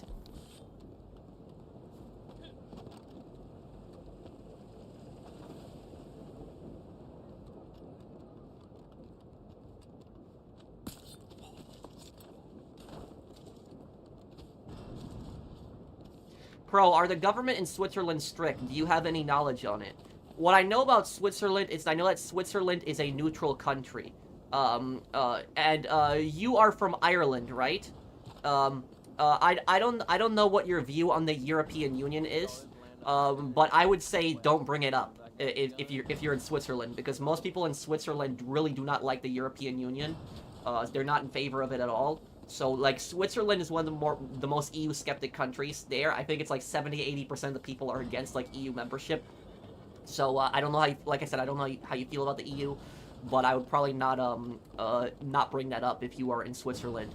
Another thing about Switzerland is, Switzerland has a mandatory, military service. I don't know if that applies to, people who are working in the country. Like, if you're military age, I don't know if that applies to you, if you're, like, a worker in the country. So I'm not sure if that would. Switzerland, another thing I would say about Switzerland is also a very, pro-gun country. It's probably the most pro-gun country in Europe. I think about it, yeah. Switzerland and the Czech Republic are typically the most pro-gun countries in Europe. So Switzerland, a lot of people in Switzerland are very in favor of, like, firearms ownership, for example, too. That's as far as I know about Switzerland. It's a very mountainous country, too. Let's see here.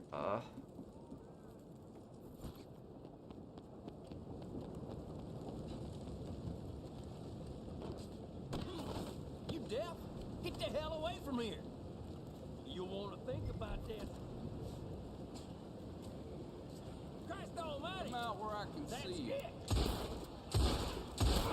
You're as good as dead.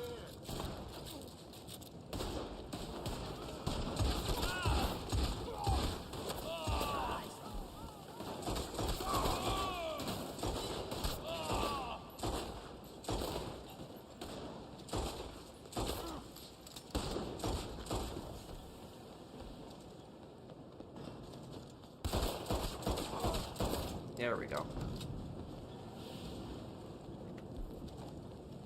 The hell?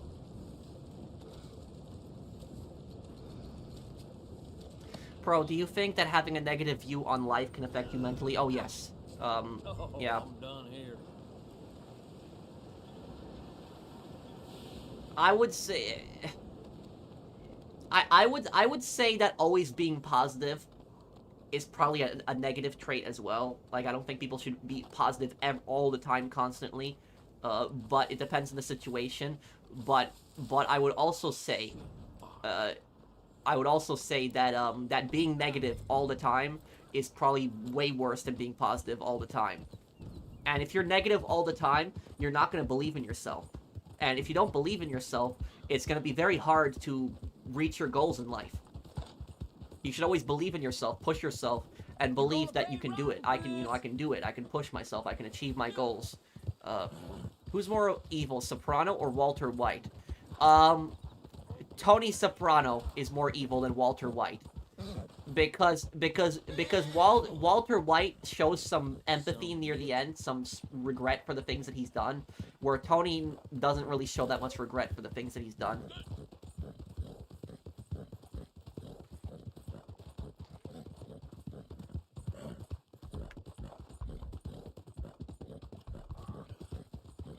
Unbind me now, I mean it.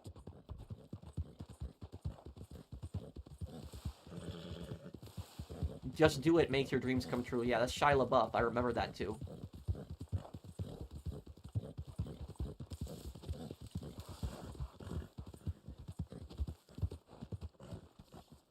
The best way is to look at life, be positive, but always expect bad things to happen in life, and you'll be pretty happy. Yeah. Always keep a, good attitude, but always be prepared for the worst also too. That's a good attitude to have. Posters. Put 'em in the cell. It's all there for you. Tony would have shot Hank's corpse, but Walt was crying when Hank died. Yep.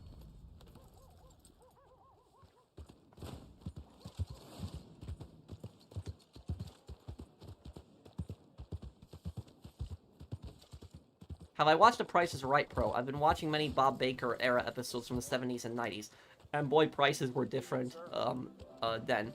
Oh, yep, they are.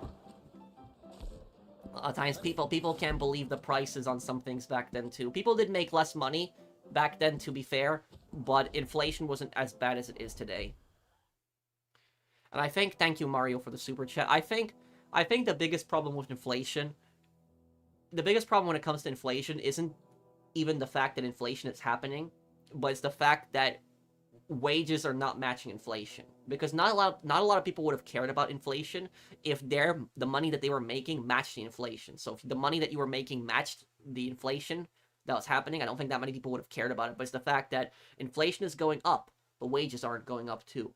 And that's really the biggest problem here. That's what's pissing so many people off, is that everything is more expensive. Everything costs more and they're not making more.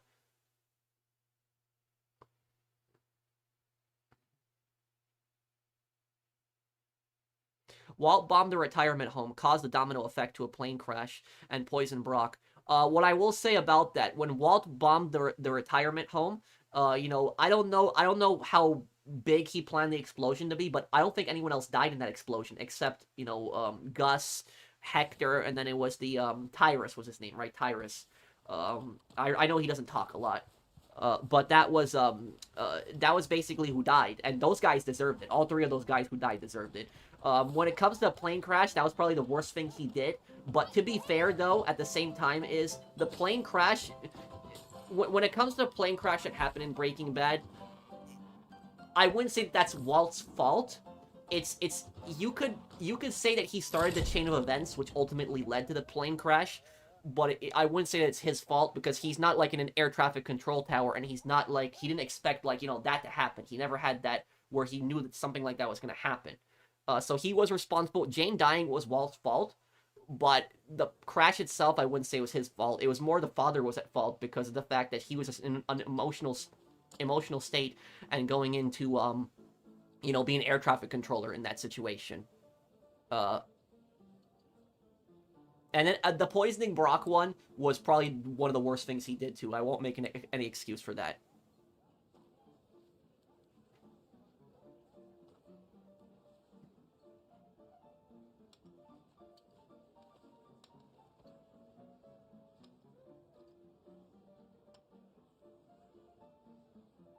Both Tony and Wall don't compare the criminal mastermind Benny Fazio. Yep.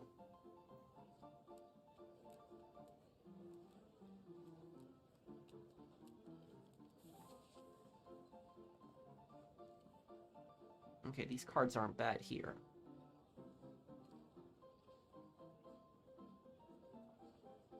You know the one thing that I don't understand about The Sopranos? The one thing I don't understand is I don't understand why so many fans were upset when Tony killed Chris. Because honestly, for me, Chris was a scumbag in The Sopranos, and he brought it on himself.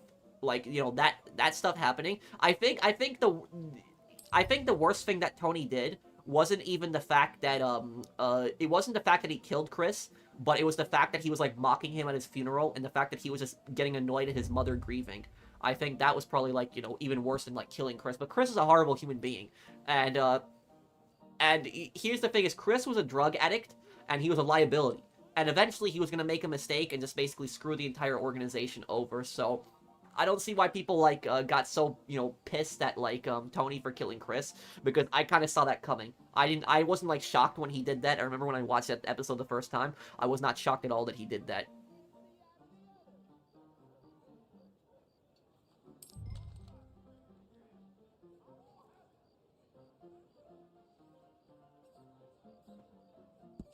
Chris deserved it, but Tony, out of any other person, killing him was just pure evil. Maybe. And remember that Tony looked in the back seat of the car, and he saw that where his daughter would have been sitting, a tree was through that. His daughter would have been impaled if she was in the car. He would have died. And so Chris was not just a danger to himself and the family, he was a danger to his actual personal family as well, too. So I would say that about him is that he was pretty much a liability. And you have to also remember, Eastwolf, that Tony gave Chris multiple chances. Like, he gave him so many chances throughout the series, and he told him that he needs to get his act cleaned up. And also, to be fair, though, if that was any other person in that family, if that was any other person that was having that drug problem, Tony would have killed them long ago. Like, if Polly was the one who was taking drugs, Tony would have had him clipped. If it was, you know, Bobby, Tony would have had him clipped too. But because it was Chris, you know, he let it slide for just so long. But That's all I'll say about it. Nah, bro, that was just an excuse in his psychotic mind to kill Chris. Maybe, but I was just saying I was honestly not surprised for him killing Chris because, like I said, Chris had caused so many problems, and he was a horrible human being too. You have to remember that Chris basically murdered, like, a poor waiter. He did that too. Like, and so, like, we're supposed to feel bad for Chris dying. Like, I'm not defending Tony. I'm not saying that Tony was, like, a good person or anything, but I kind of saw it coming that Tony was eventually gonna kill him.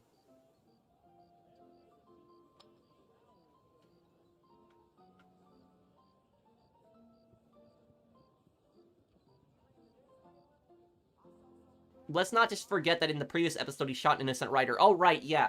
JD was the guy's name, right? JD? That was his name? He shot and killed him, too. So, like, you know, Chris has committed plenty of murders. So, like I said, the worst thing that Tony did is when he was, like, bad-mouthing Chris at his funeral, and he was just, like, getting annoyed at Chris's mother for, like, crying so much. Like, that was cruel and that was horrible. But yeah, I would say that when it comes to Chris, I saw that coming for, like, a long time that Tony was gonna do that. I mean, do people agree with me on that?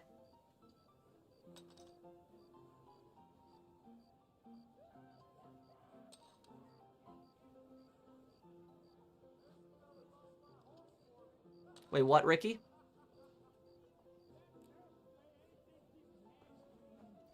What do you like the most from video games, and what do you think is the most important thing in the video game? When it comes to open world games, I think the most important thing in any open world game is to have a good economy. Because if you're going to have money in your game, having a good economy revolve around that is extremely important. A lot of things to buy, a lot of things to do with your money.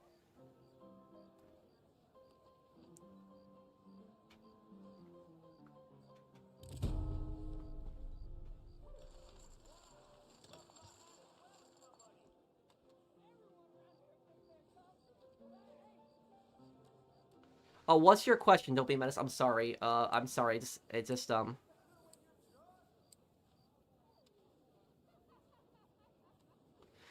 Hey, bro, remember when Tony met that girl in the car dealership and what he done to her was horrible? Yeah.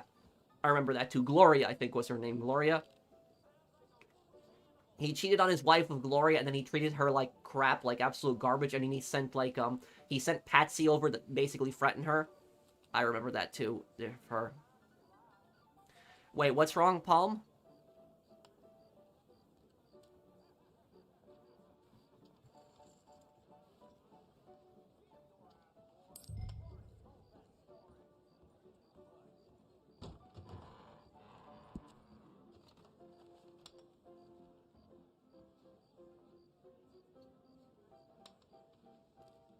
I'm going belly up.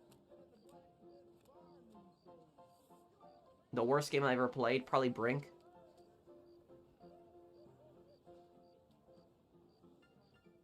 Hi, fellas. Are you interested in some company? And also, I think that people are forgetting, the horrible thing that Chris did to Adriana. Like, he constantly abused Adriana. He beat her up so many times.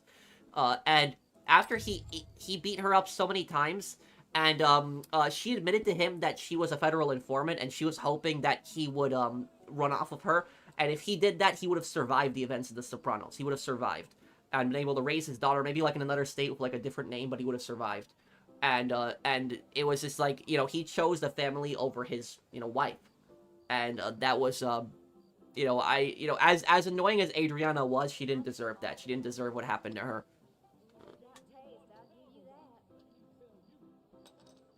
Oh, you are a ray of sunshine.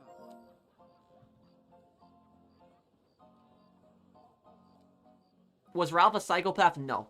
No, because he still cared about his son. Ralph was a sociopath.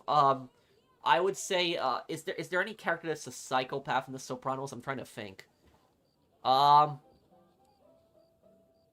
Richie. Richie might be a psychopath. Yeah, Richie. Richie probably is a psychopath. Hey, you could make the argument that Richie's even worse than Ralph. Yeah, Richie. You could say Richie was. Oh, Livia. How could I forget Livia? Livia is definitely a psychopath. 100%. 100% Livia is a psychopath. How could I forget about Livia? I was just thinking about Mafia, like, made men, and then I wasn't thinking about Tony's own mother, which she is literally the face of evil, is Livia.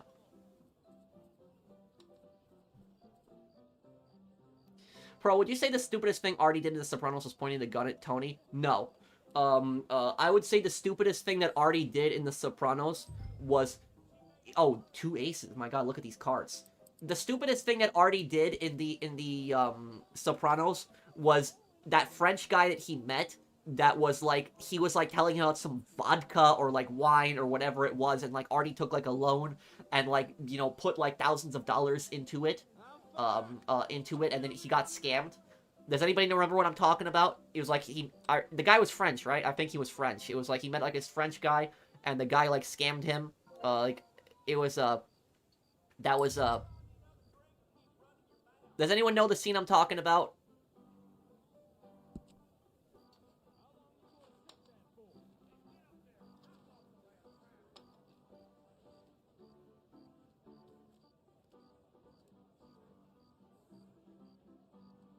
I think I'm gonna win this hand.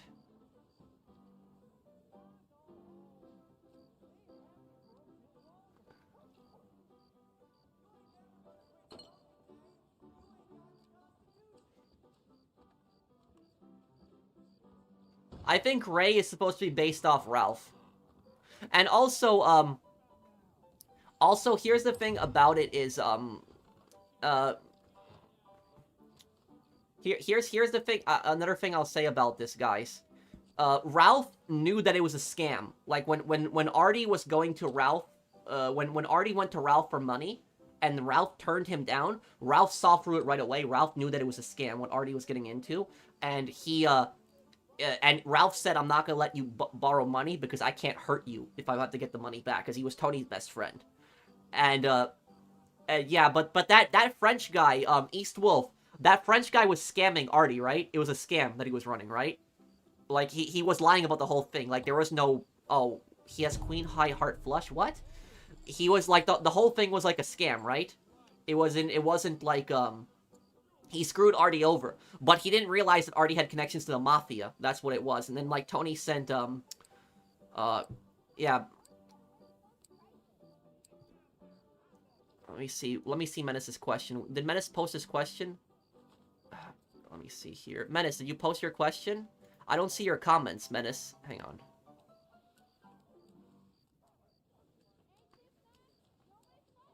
Menace, I don't see your comments though, man. I'm looking, I don't see them. I see your comments, do you see my comments, but I don't see the other ones.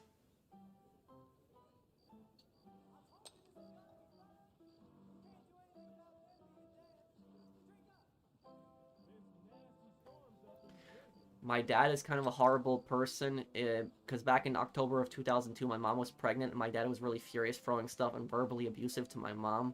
I'm really sorry to hear about that, Aiden. I'm sorry about that, man. I hope that your mom, got out of that relationship, but I'm sorry that, I'm sorry that happened in your family.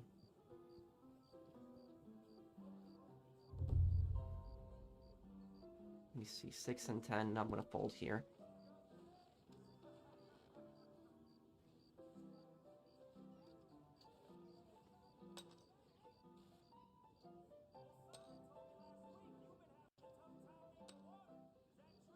It wasn't a complete scam, just a very bad investment on a vodka. There was actual production on it. So was the guy actually like scamming Artie, or was it just a terrible investment? Like, what do you think, East Wolf? You're here. You're a really big fan of The Sopranos too. Do you think that guy was scamming Artie? That Artie gave him up the money for the vodka? When I watched the episode, I thought that it was a scam. It sounded to me like a scam too.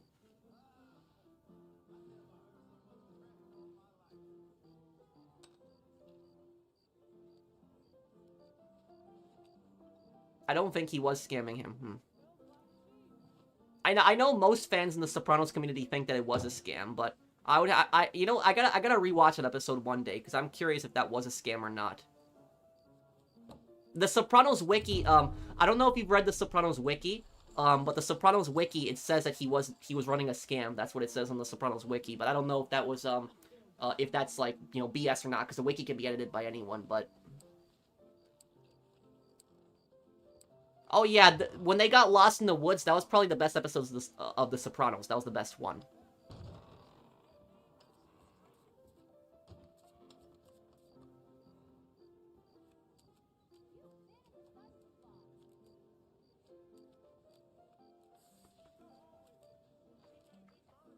What I think about the GTA Plus library, I think it's a better offer now. I still wouldn't get it, but it's probably a better offer. Would I rather have would I rather have stands or spin Google them both from JoJo and Google Passionale from JoJo's as well? And did I watch part 1? No, I haven't. I haven't had the time to watch anything at the moment. Don't be a menace. Let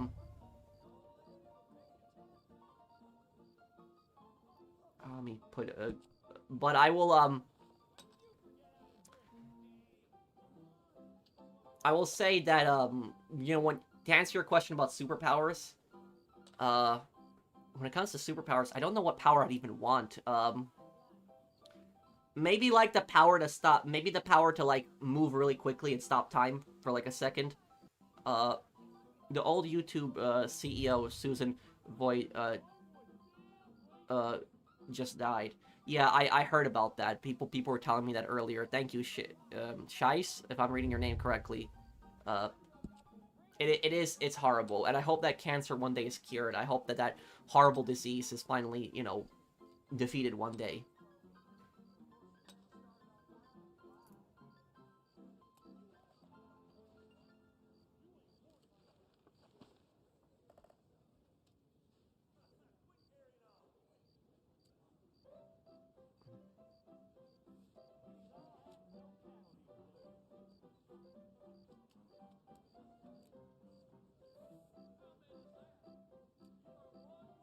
I do remember that line too. You're not gonna believe this, but this guy that Joey beat up, he killed 16 Czechoslovakians. He was an interior decorator, and oh, I just won $24. Look at that, guys. Look at that hand. Nice. That was one of my biggest wins ever. $25.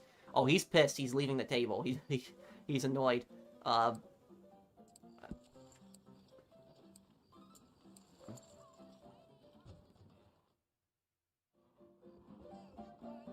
Care to have some fun? But you want to know something is some of the characters in the Sopranos are like so stupid that they will just mishear things and say different things. And I'm pretty sure that when they were talking about Valerie in the Sopranos, Valerie killed 16 Chechens, not Czechoslovakians. But because the Soprano family, some of them were just so stupid they didn't even know what Chechnya was. And so they probably thought he was saying Czechoslovakians, and so they started saying Czechoslovakians. But I'm pretty sure he said that he killed 16 Chechens, because I know that guy fought in the Chechen Wars. He was a Russian soldier that fought in the Chechen Wars, and so that's what they were. I think that's what they were saying. But then they started saying Czechoslovakians because some of the characters were just so stupid on that show. I know Valerie played Ray Bulgarin. I know that one. Yes.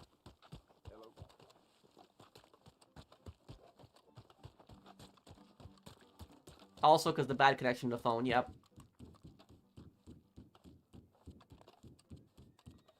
And remember when Polly said the Russians caused the Cuban Missile Crisis, and then Chris said, that was real? I thought that was a movie.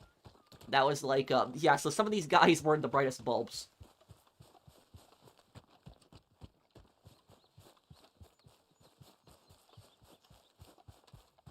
A lot of people don't notice, but Pegorino and Tony Cipriani are both in The Sopranos. Yes, Tony Cipriani's Tony Soprano, and Pegorino is Phil.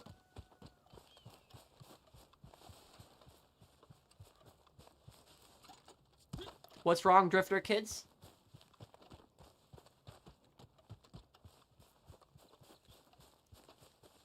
The Darkness, that's like that horror mafia game, right? I might play that one day.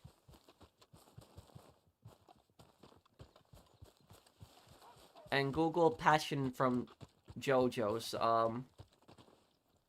stands and spins,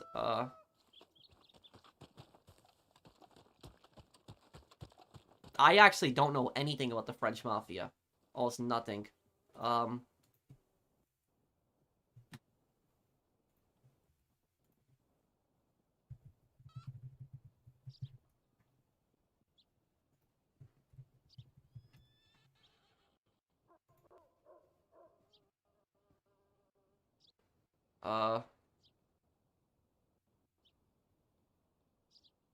The spin is a unique form of energy. Well, I have to watch this JoJo show that you're telling me about. I haven't gotten the chance to watch it.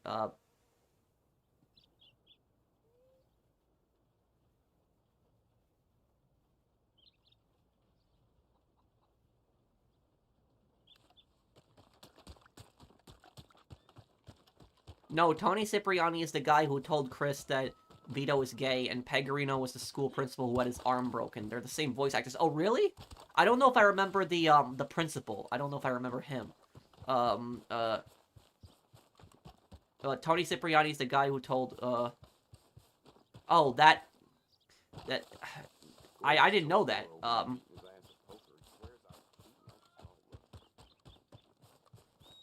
Do you know that, oh, what the...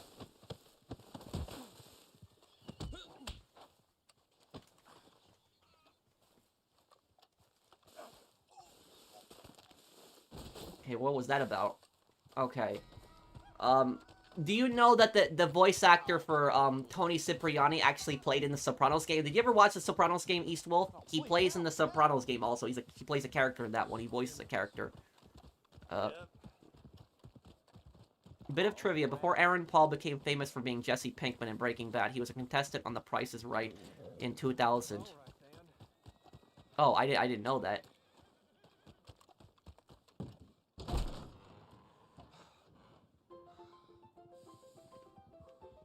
Thank you, Mario. Highest IQ in The Sopranos? Carmine. Carmine has the highest IQ of everyone.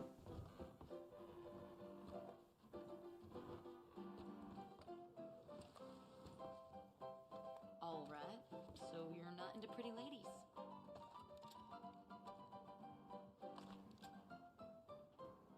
Oh, I'm sorry it happened to you, Aiden. I hope that she left him.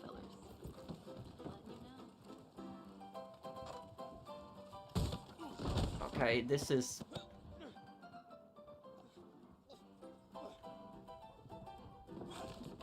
Okay. Twice now happened there.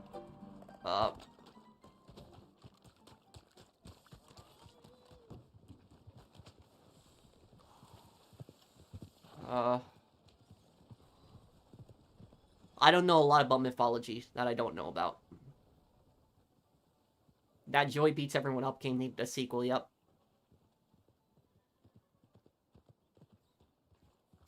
I've watched some clips of the Gotham series, but I haven't watched it, no.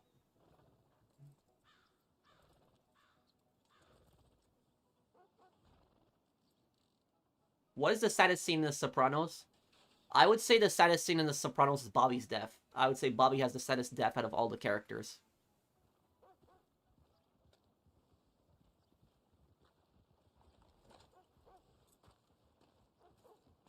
Have you ever heard of the game Fallen Aces? It's a crime mafia game set in the 60s. Check it out if you haven't. Oh, I haven't heard of that one. Let me look this up. Fallen Aces. Fallen Aces game. Let me look this up.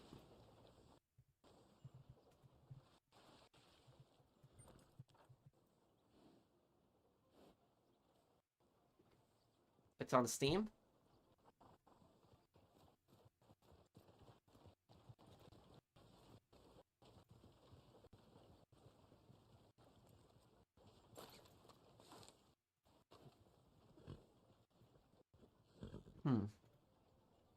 I'd never heard of this game before.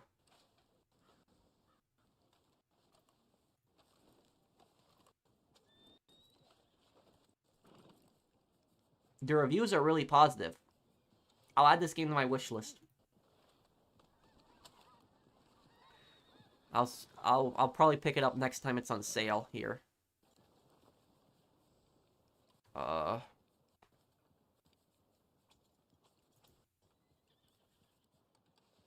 Have you ever played this one game called Pathologic 2? No, I never played that. What is that? It's like a horror game or something?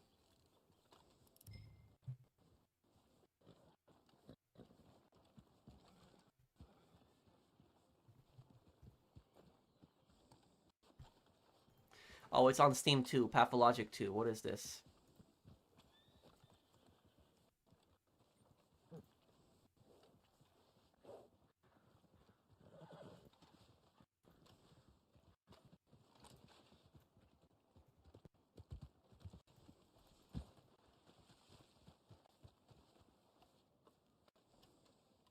It has very positive reviews too.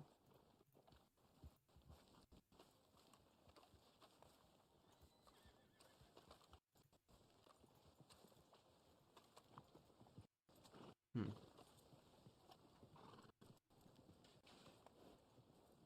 Thank you, Mythagoras. Thanks for the super chat, man.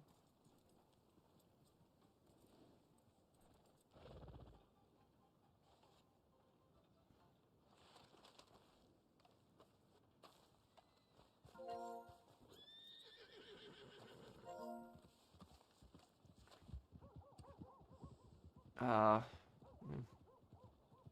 Wait, which person are we talking about, East Wolf? The guy who killed his, the guy that killed his girlfriend's, trial is next month. Who are you talking about again? Hey, thanks. And let me, see here, oh, the streamer. Oh, that guy. Okay. The, that's the, you're talking about the Irish guy, right? Or the Northern Irish guy who did it. Yeah, he did the live stream as like a cover to kill his girlfriend. That's such a creepy fig. This live streamer used a GTA stream, like he was streaming GTA Vice City, but the stream was actually pre-recorded, and this YouTuber was actually pretty big on YouTube too. And so he did a pre-recorded GTA Vice City stream. He put that up, and then he went to his girlfriend's house and killed him, and then he tried to use the GTA Vice City stream as an alibi, saying that he was streaming during that time. That was like, that was just so disturbing.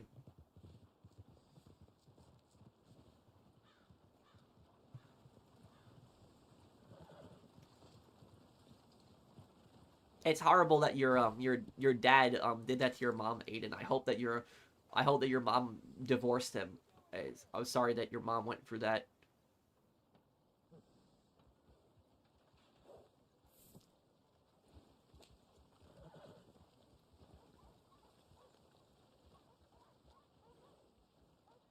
Did Christopher and Polly ever find the Russian guy in the woods? No, he escaped.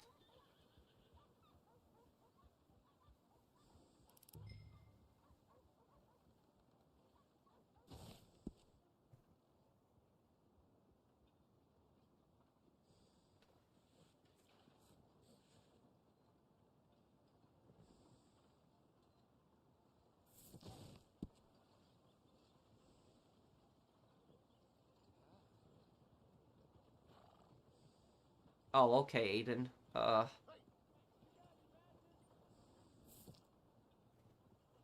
The guy who was accused of covering up the Crispin Watt murders. There was somebody covered up the Crispin Watt murders. I remember the Crispin Watt murders. I remember when that happened. I remember I was a kid when that happened. That was like 2006, 2007 when that happened. That was a long time ago. But I remember when it happened too. And but somebody covered it up. What was that about? I didn't hear that. Do I read books, Pro? No, I usually read everything online.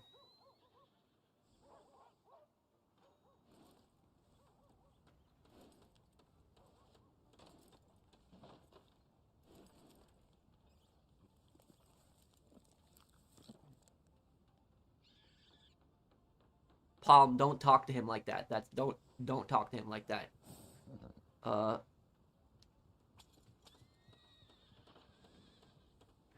I remember you said GTA was your favorite game. Now you claim it's Saints Row 2. What changed your mind? Well, GTA 4 is my favorite GTA game, but Saints Row 2 is my favorite, Saints Row 2 is my favorite game of all time.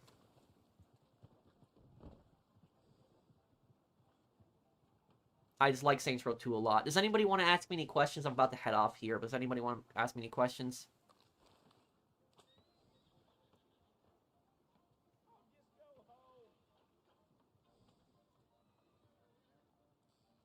Chris Sullivan was accused of doing the murders of Crispin Watt and then covering it up. What? Or Kevin Sullivan.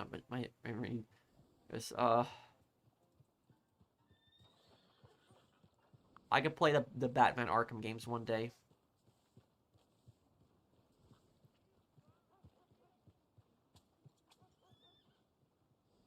Aiden, you still there, man? You okay, man?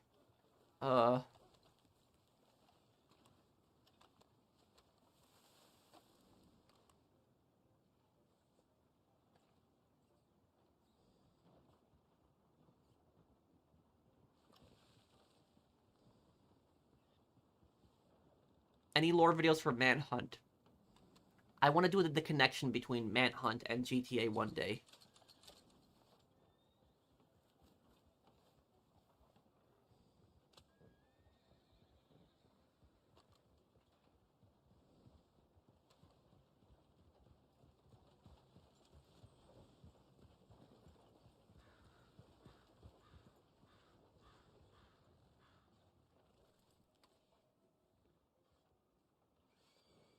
I'm not sure, Wasabi Guy.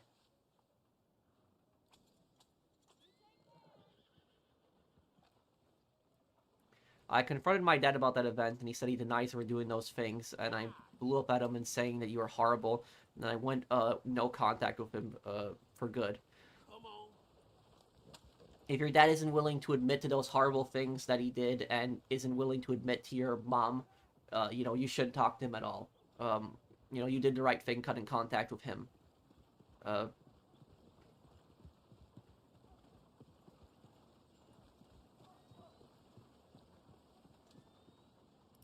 Is Lance really 2 years older than Vic? I didn't even know that. I thought that Lance was always the younger brother.